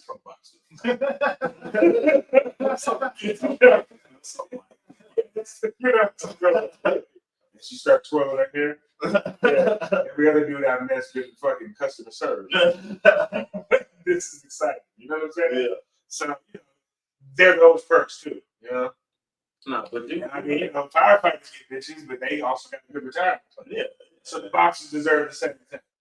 If I mean, God forbid, something bad than that. What? I mean, There should be something. No, but I feel it's the same atmosphere. But that's the same sort of thing. You're putting everybody out there. Putting everybody out there. Yes. Because if you got this retirement fund or whatever, God forbid something does happen to you, that fund it goes to your family. So now they can use that to help take care of whatever they need to. It's just dangerous, man. And I look at it very similar to like, and I'm not, to the fire department or something out there, it's essential sort of thing. Mm-hmm. But you go to work always, you fuck your boss, you had a horrible week, all kind of crazy shit happen. Friday night fights. You can sit in front of there and watch that. Yeah. Or just Saturday night, just to say, oh shit, it's a final. Yes, okay, yeah. Fuck all that. I can get lost in this for 36 minutes. It's also a service that you're getting by watching these things. Yeah. You know what I'm saying? It helps the comedy. It helps you. So it is a service. So fuck yeah, people deserve something because they give so much to us. That's the way I see it. What was that? No, Megatron, brother. Like, what the fuck? But no, So the Decepticons not the attack? something would be nice. Like when they broke it down to me, because like it was like all part of the little contract signing thing. When they broke it down to me, I was sitting there like, damn, that's cool. Like shit, everybody else should do that. Like that should just be a mandatory thing for each commission because it's not like it's like killing their pockets. And you know what's crazy? They could do stuff like that because there's the Muhammad Ali Act. It's a national anthem, protecting boxing. Yeah. So you got, you could do something like that. Like, look, man, if you're gonna be a promoter, boxing commission, and you want to operate in the United States of America, which is the best place to operate anything, because it's the place you're guaranteed to make money. You need to pay into this. Put something into it. They could do that. You know what I'm saying? And when you look at how much money there is on the top end, when there's guys getting 120, 150 million for a fight, okay, it's okay for that guy to get 140 million. And some of that, you know what I'm saying? Because that extra 10 million to save lives and help pay medical bills and all that. Pay a lot of medical bills. Yeah, man, it's insane. You can't just be, and I think it's going to take the guys at the top to fight for that, but you're going to have guys willing. Because I'm like, damn, how greedy. I mean, it's not even, and I know you got to get it how you live, but like, bro, how, like, you should be able to protect. Because without, like you say, without those guys who helped you come up to that level, because you were only able to look good and build that record, right? And be like, hey, I'm 15-0. Put me on TV. Well, one of those 15 was against these guys. All 15 of them might have been against. So you owe, you know what I'm saying? Like I just think you owe. They got you there. Yeah. I'm with you on that. Like, I really think that there should be more, like, funds, all type of stuff put together. And, like, a lot of the stuff can come from the WBC, WBA, all that. Yeah. They got all the money that they what the fuck did they do? That was Errol Spence and a couple other people's, like, Terrence Carter, like, they were arguing. They were like, yo, what do my sanctioning fees pay for? Yeah, exactly. Like, for me to keep this belt, I gotta pay you $200,000 a year to keep this belt. Where does money go? Where does money go? Where does it go? The WBC can't tell you shit. Because I've been trying to do as much research as I can just on boxing in general. Like, I really, like, now since I'm a pro, I'm really, like, trying to get deeper on the business side because I don't want to be blindsided in any, like, conversations I have. Yeah. So I try to figure out what's going on and all that stuff. But I agree with them, man. I promise you, I can't find nothing that's really saying where all this sanctioning, all this. That's why people give up belts so often. Exactly. And then when they strip you, the title, they don't even come get it. No. They don't come get it. Just keep making nothing. Yeah, we'll just make it up. And then they have all these little weird ones like that. IBF, international gold. Yeah, because And it's that, so they'll give you a belt. It's like, what does that belt even mean? Nothing. because I think I lie. Even after the last few years, I've always wondered, like when Canelo walks in, and then He's got 82 belts. and it's like, What is that? well, that's not somebody. I mean, he, done like, huh? Like, wanna do that? No, and then y'all just answered it. Like they didn't make another belt. And then but then I always, when I was little, I was like, oh, he must be a badass. He must be a And badass. interviewing him, and he has like all Yeah, some of those belts he got stripped of. It's a featherweight belt. He won back when he was 19. You know what I'm saying? No, it's insane, man. And I don't because that's why I don't blame a lot of fighters for just being selfish at certain points. It's so many people don't get that it's so many hands in the pot. And it's a lot of them hands that's in the pot didn't do a damn thing. Didn't do a And thing. you just getting paid just to get paid. Like you're not doing nothing. And it's like the people that's really getting gypped is the two people that's in the ring dying for Two two people more. fighting. Yeah. They're the last ones to get paid. Yeah. Like you check at ring and say, all right. I don't know. When I was younger, they used to And say, they had motherfucker sign for it. I was like, this dude's got Look it up. the canvas. I thought. You want to get paid? You don't know what you You want to get paid because you signed it. You walk home.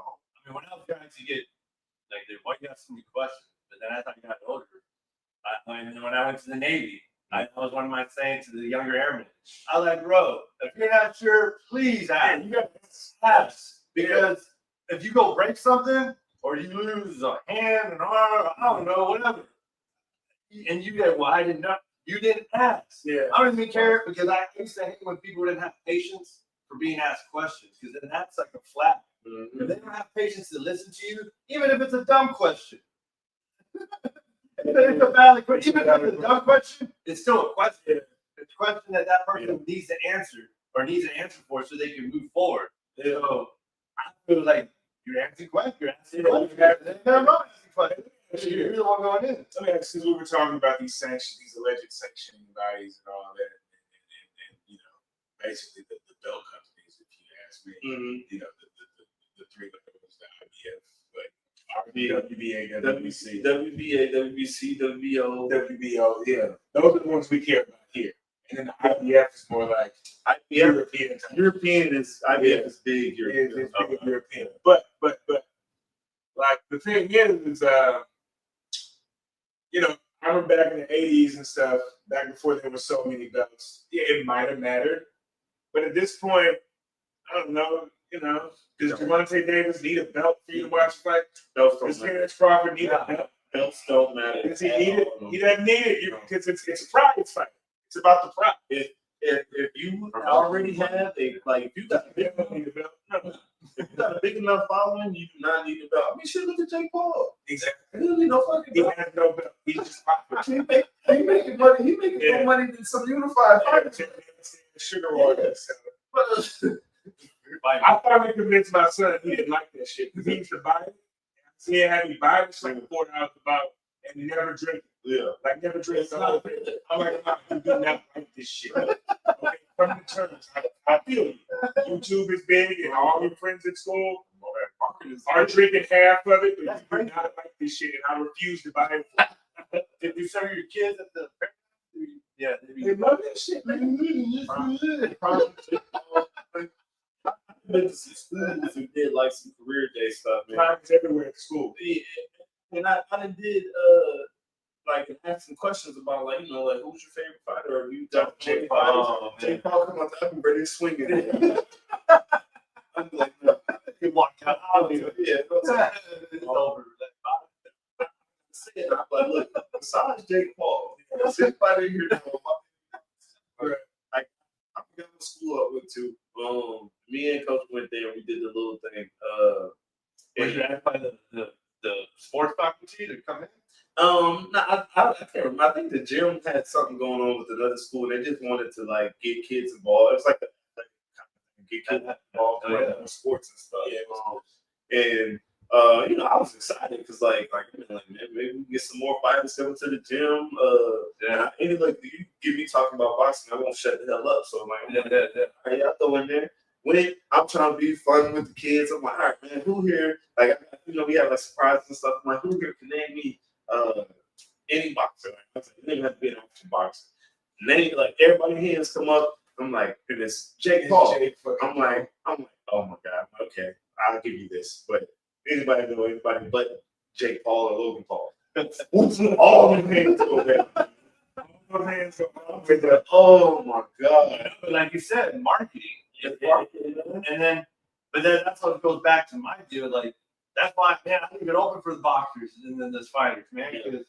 And then even, like I told him, sometimes some show love. They love it because they want to get out there. They know this is the path. Like, back in the day, it was like CBS, NBC, whatever, HBO or whatever. But no, that's where you can get it. And if you can get it, if somebody's asking, I feel like, like, because that's like I said, like you said, it's a new game, like with that YouTube, and then his kids is a valid reason. And all the kids, the internet will make you famous. Because I got more fans on Instagram from little dumb memes that I made than my boxing. Like you can look up on page now. The most hits I got on Reels is a meme that I made because I was just being stupid for that day. Like I can literally put hours into making this real dope edit of me boxing, right? And like there's been times where I put so much time into it, I was like, oh, this is gonna be the one. I get like 100 views on it. I'm like, damn, I suck. And then I post a meme, 50K. I'm like, oh my God, I see what y'all want. My bad. Yeah, I know. My bad. I went to foolish. Let me bring y'all in with this dumb stuff. And then if y'all stick around, y'all can see what I'm actually doing. Yeah, it's like, yeah, you got to draw them in with bullshit. You just got to draw them in. And then drop them a little. Yeah. And drop them some jewels. And see that you actually are doing some good shit. Then people stick around. Like, oh, damn, he actually know how to do that. Yeah. But then again, I feel it takes the personality of the characters to open themselves too. Because I feel that because I feel some fighters they're just not like that. Because I some fighters I'm asked, and I don't know nothing against, but I leave an open door. Mm-hmm. Yeah, yo, I'm down. And then, yeah. I want them to be like hitting me, hey man, can't wait, is it next week, whatever. And then sometimes, but then again, they're busy, but then sometimes they just don't have. I think sometimes they don't want camera. Yeah. And then they don't want to be Fighters are the weirdest bunch of people on the planet. You've been in the gyms, you've met groups of guys come in. But you gotta be half crazy. You have to. There has to be something wrong with you there to get in the ring and punch and get punched. Mm-hmm. You can't be a normal motherfucker to do this. Yeah. Like you just can't. You gotta be somewhat crazy to do this. And even worse if you say I'm gonna do this full time. Yeah. It's real shit. I've had so many conversations with people, and they literally ask me why. Like, bro, why are you doing this? Yeah. Like, I told people how much money I sacrifice. Yeah, bro. Why? It's the best time to be a real estate. Like, you go do something healthy. Why? Look, I just like, yeah, you mapped all of that. Yeah, I mean, you can't explain it, but I mean, I feel there's a sense of reality. You try something out. Like he gets on me, he's like, Tristan, you're no, you just make he just kind of rides like, you go to that gym, like I'm like, no, yeah, Olympic, but when you ain't in Olympic, I'm like, bro, you're 43. Wow. Yeah, I'm smart. That's what I was saying. So, that's why I went to Main Street. He was like sitting right there, and then he hadn't seen me yet, and I had to walk out. And dude, I have cane. I was like, he goes, he was trying to laugh, and I go, yeah, man, I know. He goes, you're 43, bro. I know, man. It's hard for 26-year-old. I can see both sides. I can for sure see both because I see both sides. Because then, like I was telling you earlier, when I went back to Paris, I told Coach, gee, I'm going crazy, man. I just need something to kind of fix it. And then that's probably what the answer is to a lot of people. Like, why? I don't know. It's just like hitting something or being challenged by a person that you don't know what they're going to do. It just kind of, I feel it goes to the whole back creative thing, you know, like if you don't push forward or at least do something, but meaning like put yourself there and then you'll figure it out. It's not, now I'm not gonna go straight off the street and just walk into the gym and say, hey, I'm sparring. Right. No, but I mean, but after training for a month, whatever, I'm like, yeah, It's hard. It's Making it be the local. It's therapy for it's therapy for most of us. It's really just like another form of therapy for most of us. And the only problem is this therapy hurts. Right? This therapy can have you feeling some type of way, you know. So it's Malik is another one. yeah. Like back in the day. We'd be firing off. Oh, I'm in there, but I'm like, believe this dude he a part timer, man. Chill. no, I sparred him before. No, in the last fight, I think before that, I sparred him before that.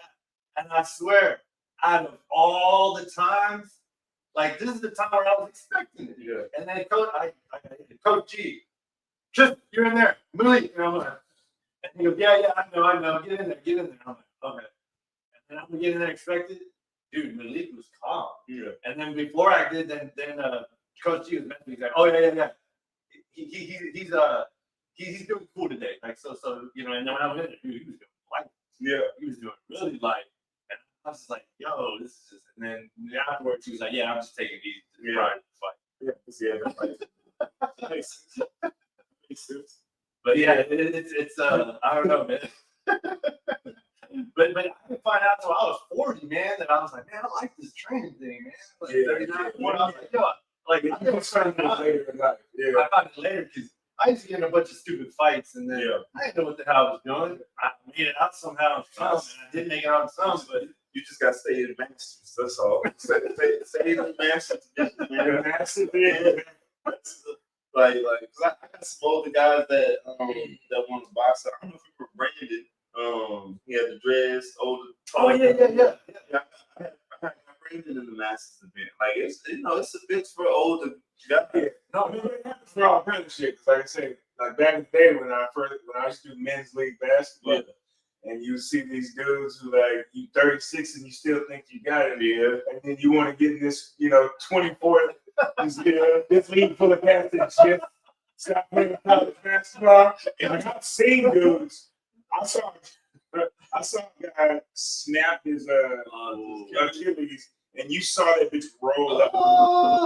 And you know what homie said? First thing he said, he was riding in Canada.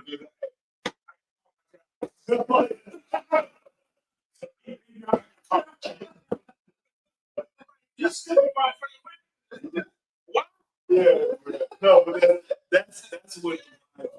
boys is just shooting jumpers. It's a whole league. It's a bunch of Filipino dudes over there just shooting jumpers. It's time for you to go play with them. Yeah, that's what. I learned my lesson with Kevin. You saw me and Kevin. Me and Kevin would go at it. And then I remember one time, I don't quite remember, but you were watching. And I remember, man, I mean, Kevin, you're pretty much fighting. You're pretty much fighting. You're pretty much like, it's going back to like high school or whatever. You're just fighting. But then, and Kevin 20 pounds, 25 pounds more than me. That's also where you got to know who to work with. Yeah. Because that's another thing with any gym.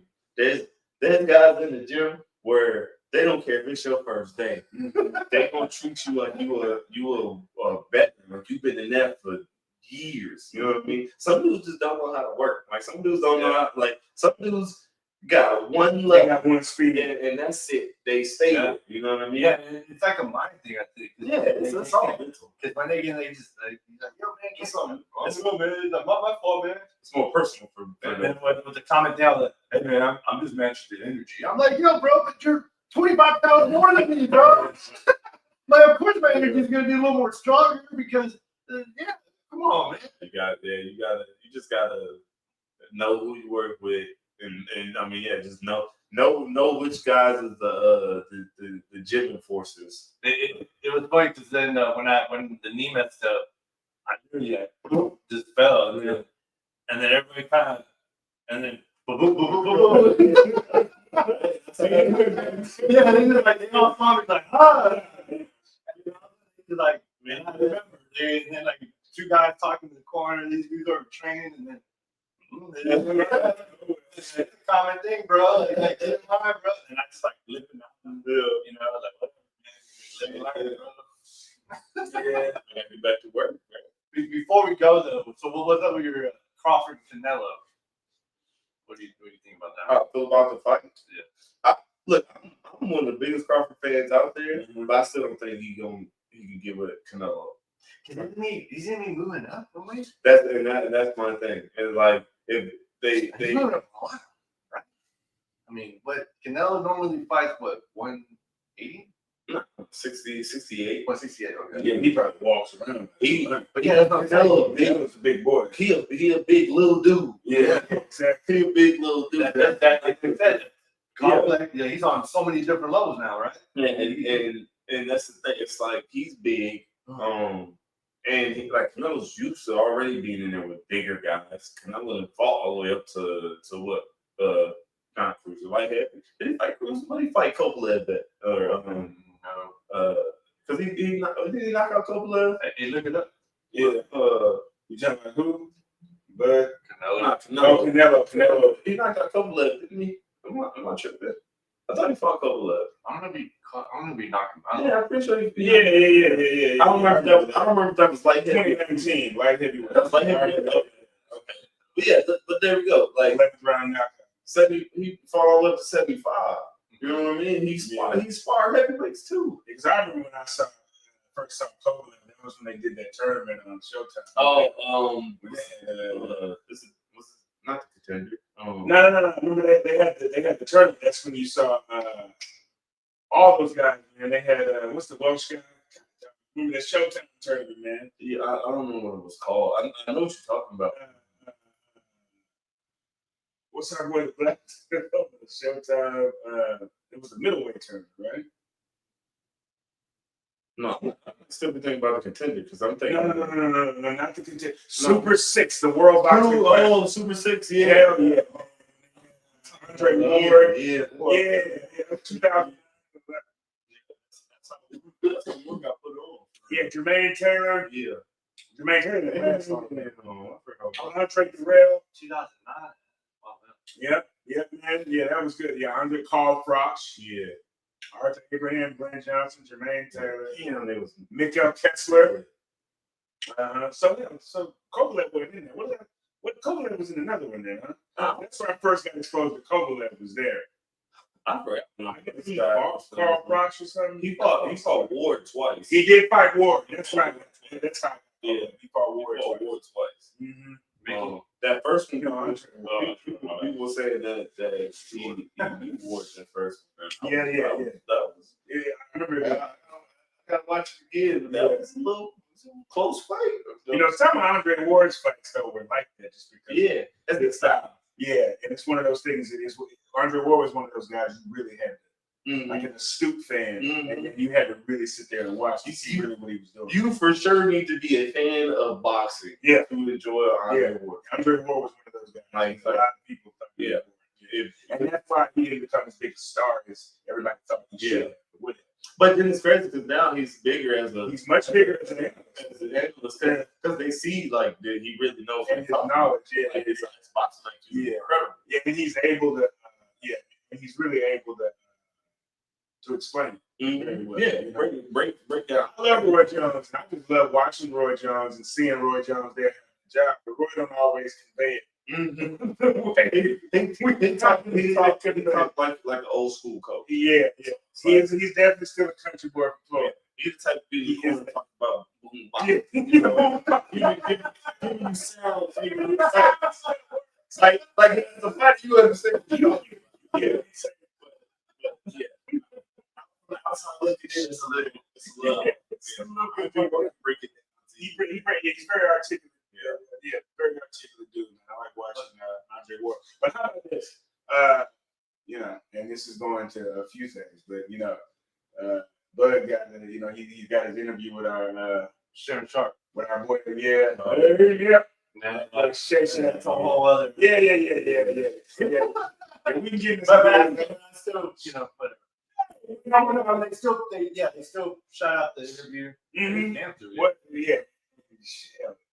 He's still making money. And he's still doing draft coverage. Him and Ocho's still going on. I don't think he needs to be honest. He definitely. I mean, it's just gonna be like, man, I guess I can't buy that. Well, bro, $500 million. Bro, the middle was nice. The middle was nice. That's gonna hurt.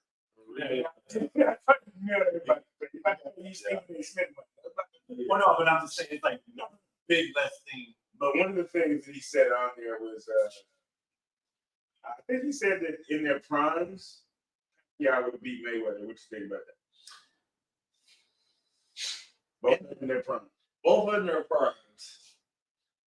I'm gonna keep it real. I don't like and going into the Pacquiao Mayweather fight, I was one of the biggest Pacquiao fans out because like as the youngin, I hated Mayweather, and mostly just because of the arrogance and all that. And I didn't. My boxing IQ was very low. I didn't understand the game as much. But he was a Ric Flair type wrestling heel.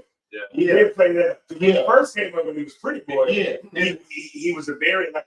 And see, how old are you? I'm 32. Okay, yeah, so yeah, actually about 13 years. So I remember Pretty Boy. You know what I'm saying? And Pretty Boy Floyd was a very respectful, Right. Very nice guy.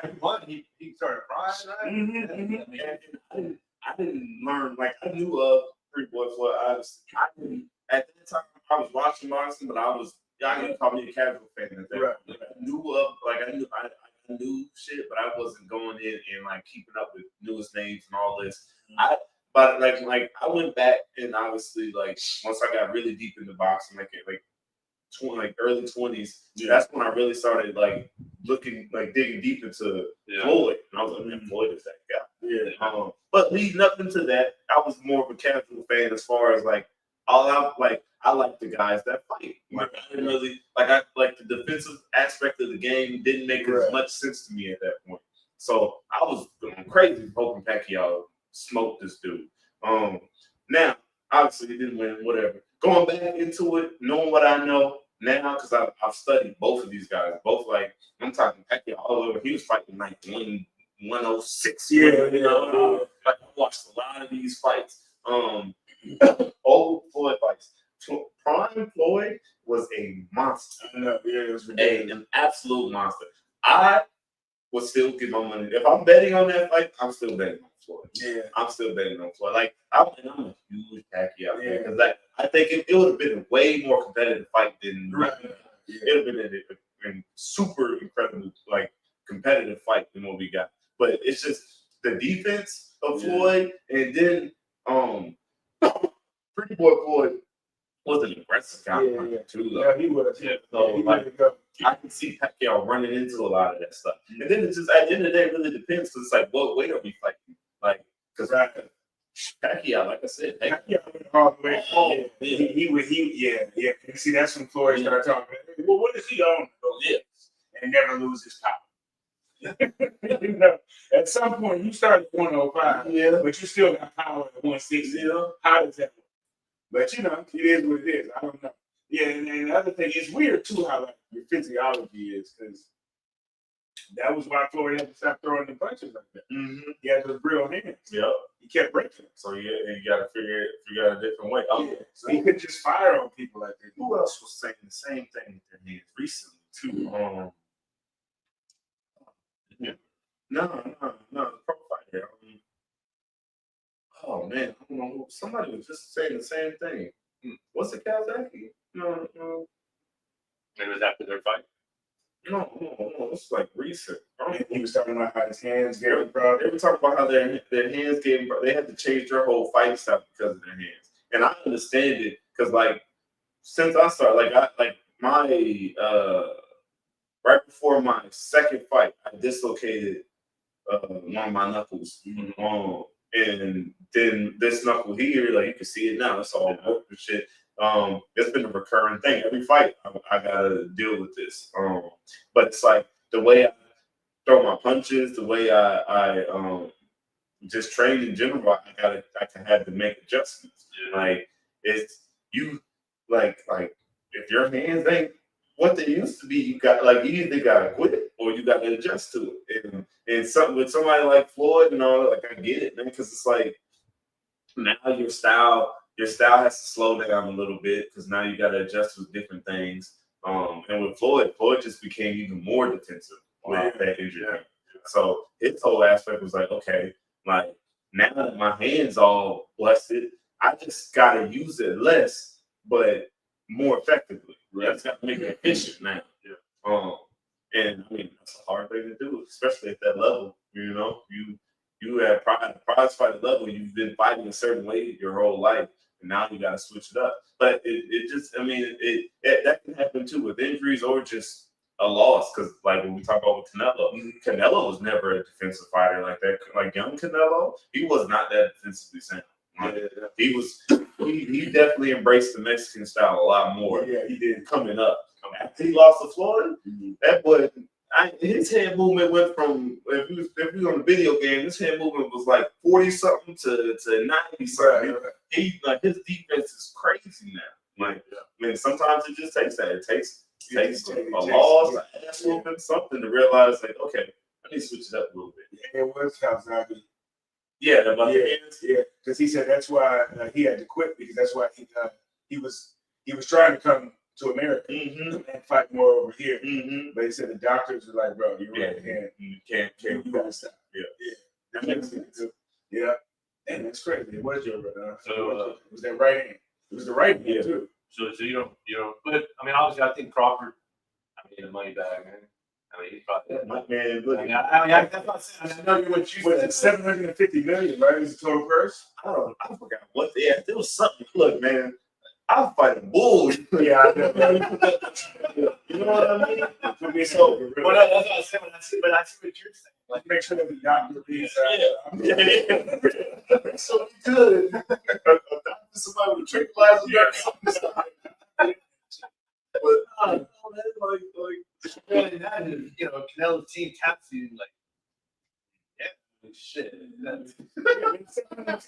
I'd like to know tonight.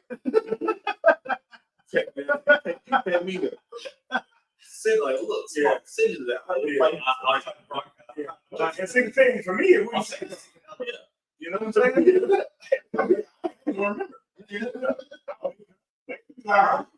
What? It's gonna be like, yeah, I'll sign that shit.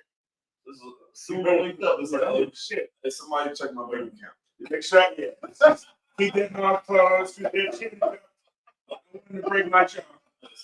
But I'll get knocked out. Go wake up like 2 days later.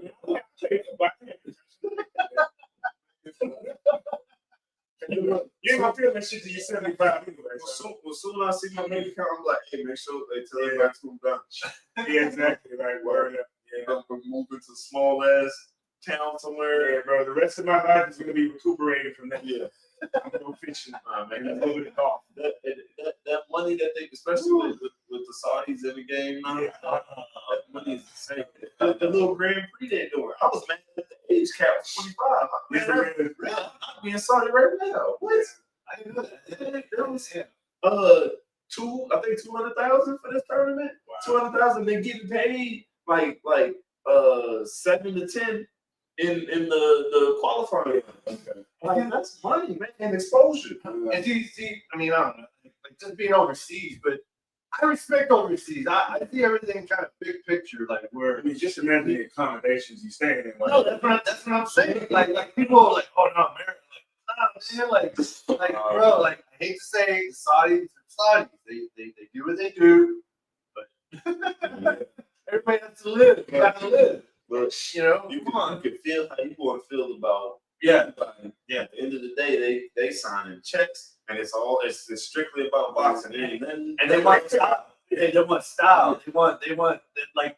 But that's where I feel America kind of comes on top, because I feel Americans fight especially. We got style, man. Yeah. Like, it's style. Yeah. Nobody can replicate No, that's what I'm saying. what America, like just being American. Like, I mean, and there have been some, Nassim Ahmed was a hell of a personality from over there, but really, like just like, yeah, you don't get cooler in America.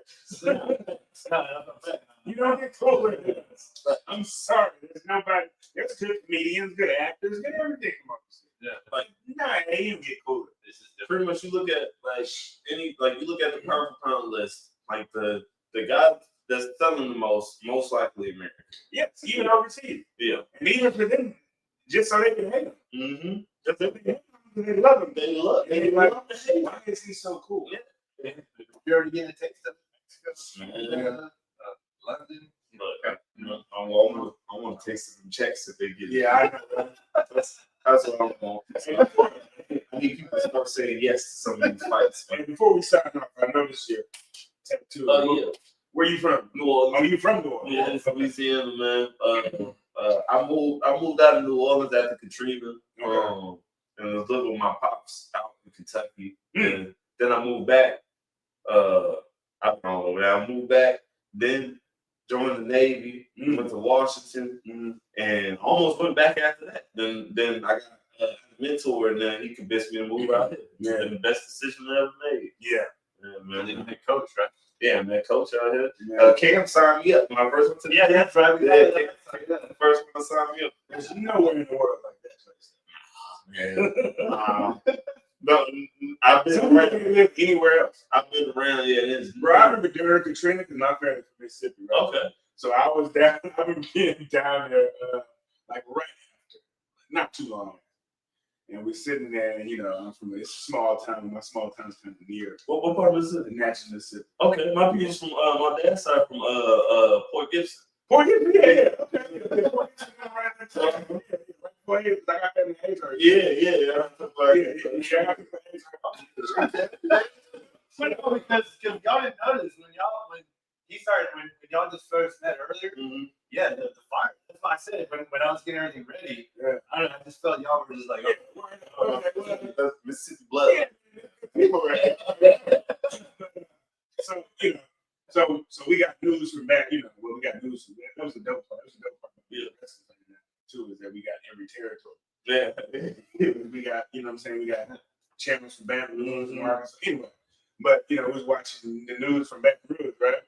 And it was like this New Orleans dude was like, they need to hurry up and get my FEMA need to hurry up and come down here. I can't live in Baton Rouge. I can't live in Baton Rouge. Like what? Dude was like, I can't. I'm sorry. I can't live in Baton Rouge.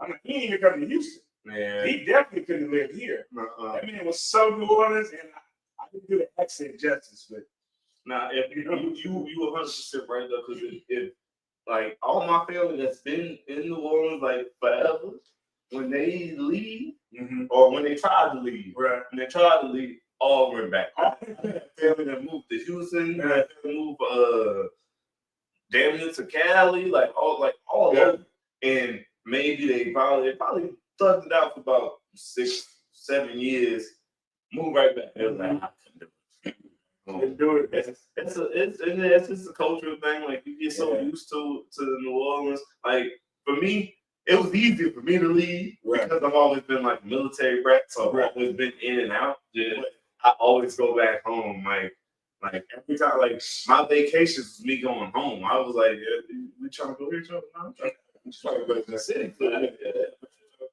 trying to eat. Yeah, I got people's houses like we can pull up.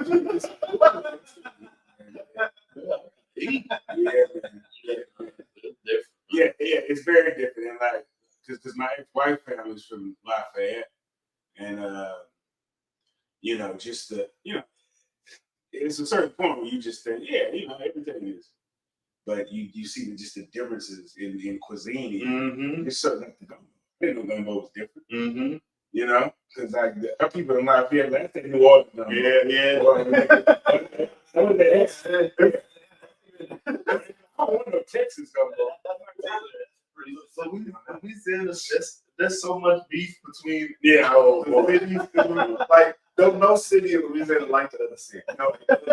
Like Baton Rouge and New Orleans is two different states too. It might well be, yeah.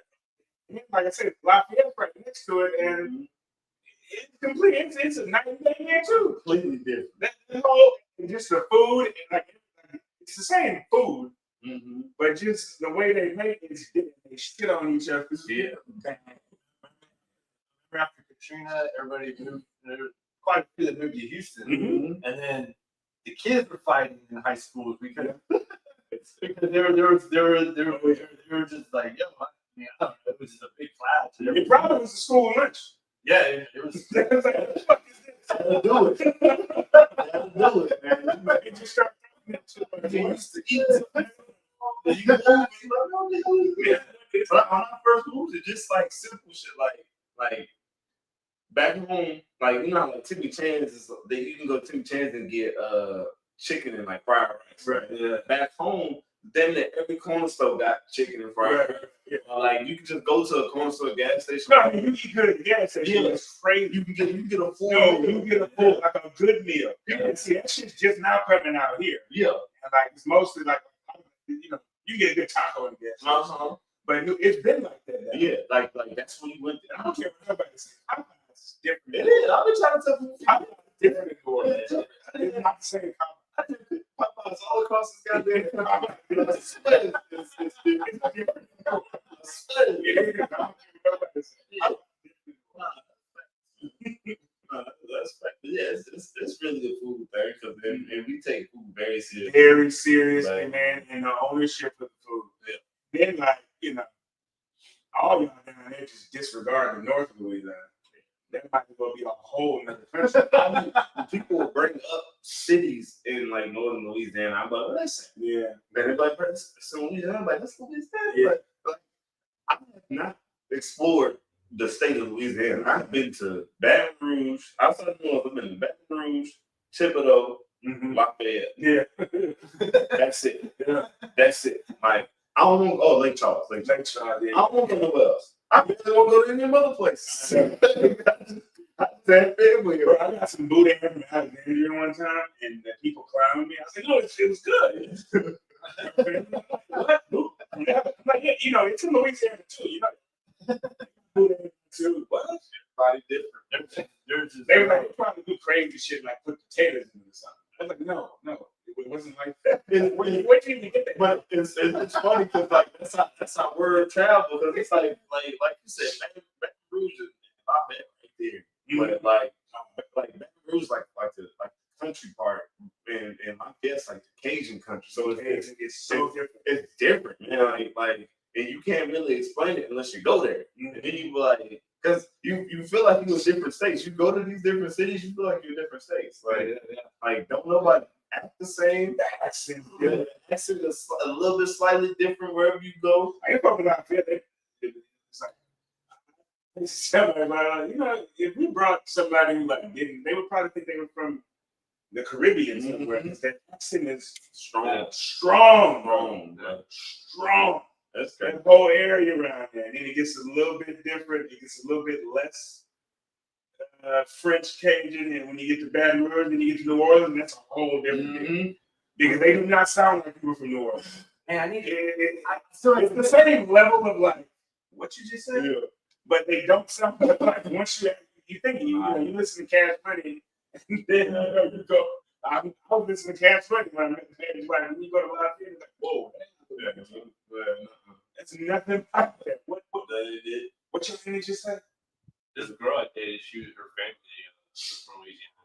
They moved to Baytown.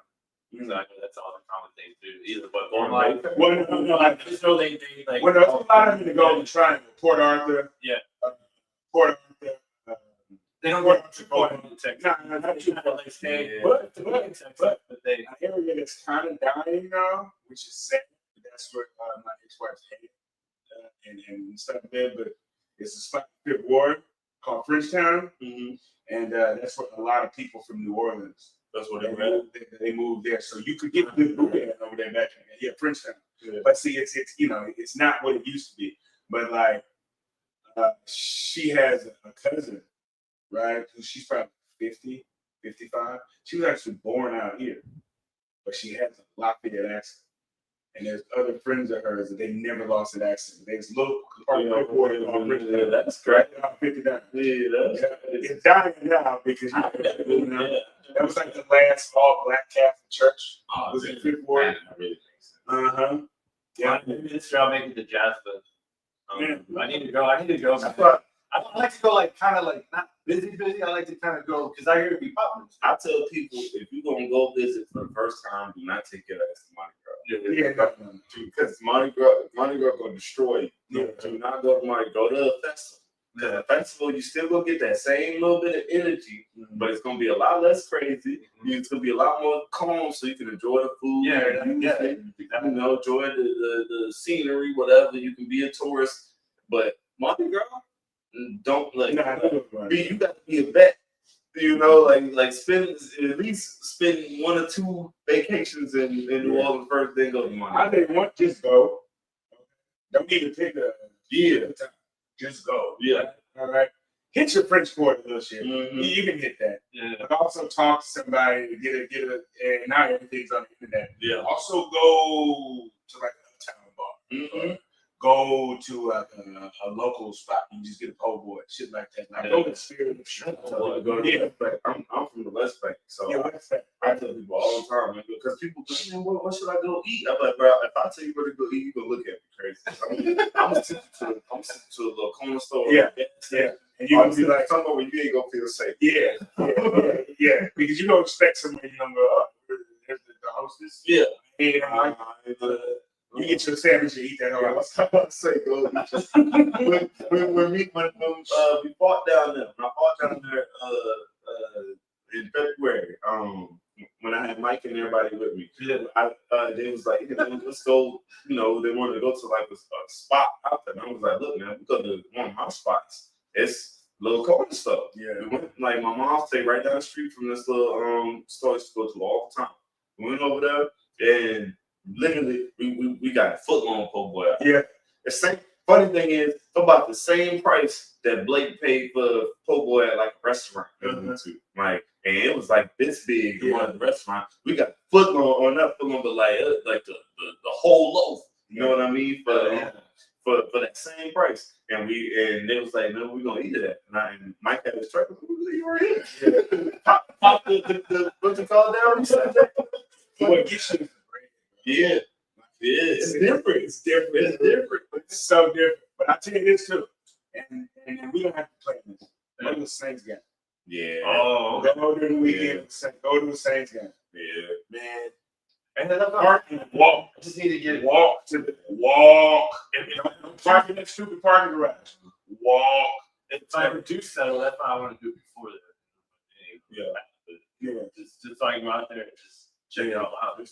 But like you said, just go on like go, bro. Right the weekend. And it doesn't matter. The motherfucker open all night. Literally. Doesn't matter, bro. You go Tuesday night, it's open all night. But I didn't have that before. They like that girl. Like I don't know. Once like I think somebody else from there. This other girl. She goes, "You look kind of Creole." I'm like, "How the hell do I look Creole?" Creole can be anyone. I'm about to say it's All three of us are Creole. Yeah. Creole is literally just a mix. Bro, I know families of Creole people where it's like, yeah, that's my cousin. Motherfucker look like you. Motherfucker like Blair Underwood. But I have to think the girl's from Louisiana though. Yeah. Her hair, like I said, because if you saw them, you would be like, ain't no way in hell you're related. Yeah, you know, and it's like I said, like he said, like Creole folks could look like whatever. It's literally just like I mean, you have that typical look that everybody really thinks, but then you see the people they're related to, and you're like, wow. It's like somebody was on the game and they was making the character and they clicked random. Right. That's a Creole person. It's crazy. It just shows you how like wow. But I was like I said, even people come to my family. Yeah. We get loud. And then the other common one I had always compared was like a buddy in the Navy. Mm-hmm. He took me to his family, and he's Dominican from New York. He invited me to the neighbor's house. He was just like, "What are you doing?" Like, come over. Yeah. Loud, music loud, kids running around, it's loud. So just kind of like But I was thinking, man, y'all it's just loud. It's just like all out. Right, because the first time I met my ex-wife's family was at a party, right? And I grew up Baptist, right? So Baptist people, you know, we act like we don't drink. Mm-hmm. You know what I'm saying? Like, you know, Brother Dickinson be drunk. So what? But you know what I'm saying? You got to see it. Yeah. You know what I'm saying? But I remember I was out there, I was hanging out, talking to some of my uncles, and it was this real light skinned black man out there, and like homie was drinking, right? And he was standing there with his beer, and he was like, you know, when you get that thing, like, I'm never follow, right? So I'm like, oh my god, this man drunk as fuck. Homie turns around, got priest, drunk as shit. I'm like, whoa! The party was on the grounds of the church. Oh wow. They were drinking and they were partying. It was all good. But the thing is, I feel y'all know how to party. Yeah. Like you would think if this place sold liquor at the corner store 24, yeah, people go stupid over here. Over there, somebody. Well, you remember that was one of the problems. Like, because I was working there, and I was doing I was a crime analyst at HPD. So like, that's one thing. They were like, okay, how do we? Because we're making too many fucking public intoxication and open containers. Because they would just go into the store, they would buy a beer, and then they walk down the street drinking it, bro. Because that's what you've been doing there. That's what I'm saying. There's no ordering anymore. Yeah. You literally, you can buy your beer, get your liquor, whatever you're drinking, and there might just be a wall just in the neighborhood that used to be something. Just everybody just sit on the wall and drink and just chill. Like, you can't. They don't let you do that shit. They arrest you for that. Yeah. Okay, but people are like, what? The dude was like, support being here. Yeah. Support being here. That's what I'm saying. I feel like certain parts of America, you can have it. Like groups of people can. I mean, it's a cultural thing, man. It's a cultural thing. You know, and it's like, and that's the thing. To see, like, the town that I kind of grew up in for a little while, it's right next to Vidalia, Louisiana. Okay, so it's right across the Mississippi River. Mm-hmm. And when I was coming up, like in the 80s and early 90s, I think it was like 94 when they changed. The legal drinking age in Louisiana was 18. Mm-hmm. Okay, so and see, that's the thing too about, because a lot of people made money in my hometown selling liquor on Sundays, and after hours, people who didn't have cars to drive over the day. You know what I mean? Yeah. Because liquor stores don't, like, you have like 2 package stores, and that's just because you just drive over there and go to fucking Exxon. Mm-hmm. Or go to Walgreens. Just get something. Yeah, I don't need a liquor store. Yeah. Liquor store? What's a liquor store? What? Yeah. They got liquor rocks. It's funny because when we went to Lafayette, and we went to Ross to just grab some food and stuff, and Coach was like, man, they said, look at him. They said, look at everywhere. I was like, oh, you can literally go anywhere. I was like, they fuck around saying you look at FedEx. Look everywhere. They're like, why not? Yeah. Like, what is the liquor? Well, what you need? Yeah, we got it. Yeah. They say, look at the AAU basketball. I'm I don't want to hold you up, man. As long as you're over 21. I don't want to hold you up. Yeah, we did a lot of catching up. So what's up with that? Before we go to the vlog, you have a vlog on? Yeah, well, it was so I started my YouTube channel, Big Muscle Syndicate. Big Muscle Syndicate. I started my YouTube channel. What I'm trying to do is just kind of like get more in-depth stuff from my fights and stuff. So when I went to New Orleans, Zach came down with us, and Zach recorded, got a lot of like, little side stuff we do, so people can kind of see like how we prepare for a fight and everything. Because I know a lot of people think it's just like straight fight mode from day one to the fight, but I mean, shit, a lot of times we just be bullshitting, you trying to take your mind off of. So we just be bullshitting, having a good time. And I kind of want people to see like my team's dynamic, like with me, Mike, Blake, Coach, like how we kind of interact with each other and all that. Man, but even from Paradigm, it's just hilarious. So you know, this team, you know what I mean? It's hilarious, man. Like Mike, Karen, or like we said, Blake, y'all just we should be goofy. Right. People don't really get to see. They only get to see me punching somebody down in the ring. So I'm just trying to give people a little more in-depth look and stuff like that. And also I'm doing stuff with the kids because I had that in-house sparring session.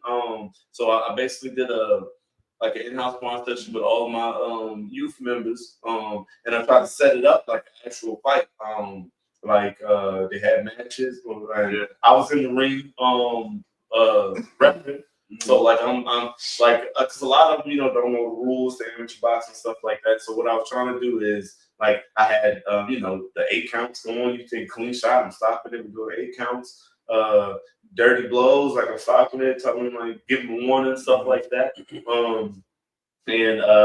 I'm trying to make that like a kind of like every 2 months, 3 months, or whatever. What I'm going to do, especially with the new gym, I'm going to do that like an in-house event for the kids, just so the ones that want to fight can kind of get that feel of a fight, and then even the ones that don't want to fight, they can just kind of get a taste of it. Because I got a lot of positive feedback from the parents, because a lot of parents never thought that their kid would do some stuff like that. And some of them, like I had some kids, because I was scared at first because I had it set up, and then I had to spar that same day. So in that morning I'm sparring, I'm looking at my phone, coach, I can't make it, coach, I can't make it, blah blah blah. So I'm like, before I get mad, let me get my stuff out the way. So I get in, I spar, I get out.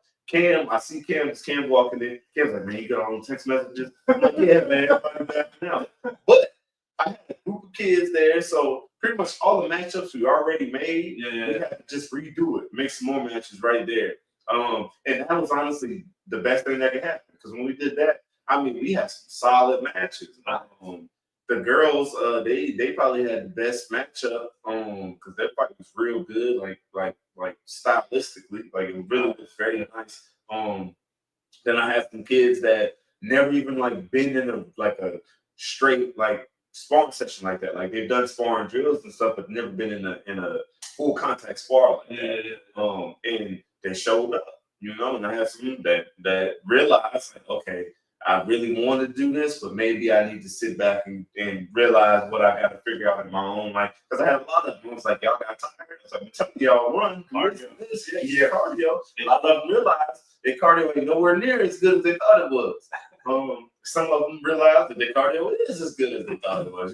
So it was a good learning experience for me, Cam, the parents, and the fighters. So I'm gonna try to do that more often and post that on YouTube and stuff. Do it with the adults. This is the channel that you have. Yes.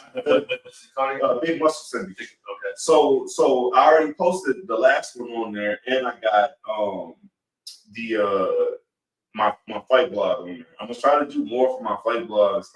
Now that I'm signed with this management company, I feel like I can get more money for these damn fights. And whenever somebody says yes, I can fight and not worry about all the other expenses, because all that's taken care of. So I can get like the filming taken care of and all that stuff, get more footage for this fight, because people like to see all the behind the scenes stuff. I just look, man, this stuff costs money. I ain't got none. So now I'm in a better position, so I can start doing that and get more content to people, because at the end of the day, that's what they want. They just want content. So I'm working on getting more training footage, all that stuff. So the YouTube page too is not, and what I need to kind of tell people more too. It's not just me, like the whole the Muscle Syndicate. That's just my whole little team that I'm trying to make mine. Like it's all the other fighters there. Well, Mike is shy. Mike, I keep telling Mike to come on. Like, oh man, I'm like, dude, come on, Mike. Like, Mike, you need exposure, bro. Like, you're a good fighter. Mike's another one you got to get somebody else. Bro, I like trick him. Trick him or something. You know what? Get me Mike and Roof on here. So I can get Roof too. Roof needs to come on too. Get them talking about I'm there with them, because I'm just talking shit. And I think Mike would be hilarious. And that's what I'm saying. When I did the little blog, the fight blog, people seeing Mike and like they seeing how Mike and coach it, because Mike and coach's interactions are fucking hilarious. Yeah, they are hilarious. Like their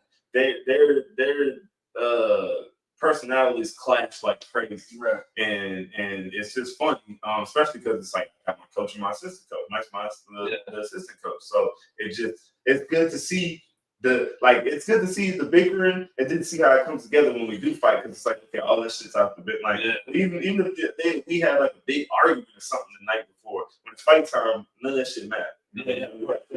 So it's good to kind of see the personality from everybody, to see like what everybody brings to the team and stuff. So what caught my eye was the Mexico one, and that's why I told you it just I think it was pretty cool. Just like I said, when Ruth, I talked to Ruth, I go, Ruth, that's because I've always said spots like that. Yeah. Because people want to go to like nice spots, like nah, like sometimes you gotta go, that's grind, like you gotta learn to fight. You know? So I mean, we're working on that video too, because Ruth had a lot of footage from Acuna. I'm just editing that right now. I'm the main editor for my YouTube page. Well, no, I mean, I'd like to get with you, so we can talk about some afterwards. Some things. Bring my expertise too. Shit, hell yeah. Trust me, I need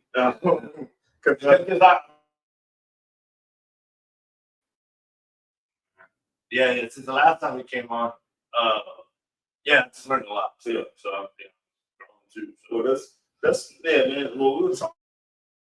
Yeah, that's pretty much it, man. I'm just trying to get people a little bit more in-depth background of like what's going on with the fight game. That's why I'm always open and I'm transparent when people ask me about like what's going on with the business side. You know, if it ain't nothing legal, or if it's nothing about my contract, you know, the stuff I can talk about. I break down. I tell people all the time, because I've had arguments with guys with fights and stuff, and people trying to say like I'm doing this or that. I'm like, look, man, I won't lie to you about nothing that's going on behind the scenes with a fight. If it's a money situation, if I'm A side, B side, whatever, I had a guy talking shit saying that I was avoiding him, and I straight up told him, I was like, bro, you wanted like for a 4-round fight, they wanted like $4K, and I was like, I can't afford it. Those money coming out of my pockets. So you really want to fight me? We can go right down the middle. We can. I'm open to it. Like if I got to spend money, I'll fight him. Like you ain't gonna tell me that. You know what I mean? And like you trying to tell me I'm avoiding this guy. I'm like, no, I can't afford that. Like what you're asking me, I can't afford that. I will fight him. We can split it down the middle. It's gonna take all. That's the fights I want anyway. Right? You know? So it was, then that's why I'm trying to keep because a lot of people don't know the business side. They do not know what's going on with the business side. And a lot of people don't talk about it because a lot of fighters don't know. A lot of fighters don't be involved or in the room with their contracts and all this stuff. That's how you get remember we're talking about all those people with their hands in the back. But like I said, man, it's part of the crowd. Man, maybe you're the one to wise up a lot of fighters. And like I said, use your experience. But like I said, I noticed your page, so I'm happy your page is up. Appreciate it, man. I'm trying to.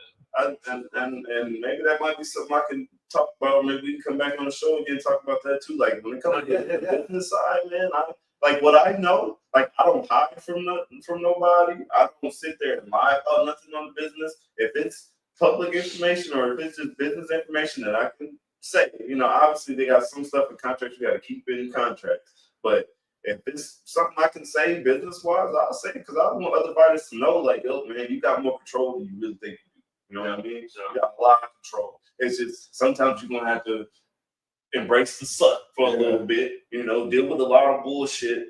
But you deal with that bullshit, you really love that shit, you're gonna deal with that bullshit. You're just gonna suck it up and deal with that bullshit.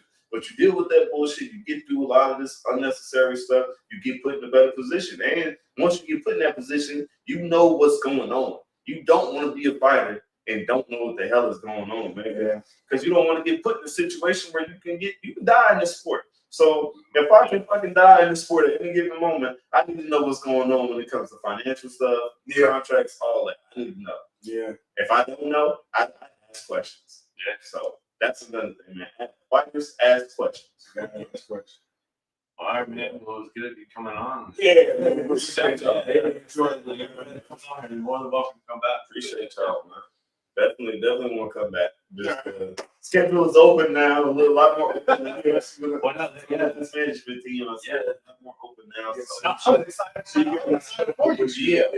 I don't do a lot of that. That was the whole issue. I was one day, man. You told me, but then, like I said I was expecting it because I was like, yeah, but Yeah. he's trying to get up and check it. Like half the time, it's like some money opportunity came up, and I was like, I can get this money because I got to pay for this travel fee, I got to pay for this medicals, all this shit, man. But I'm in a better position now. Oh shit, open. Shit. I like this, man. This is nice.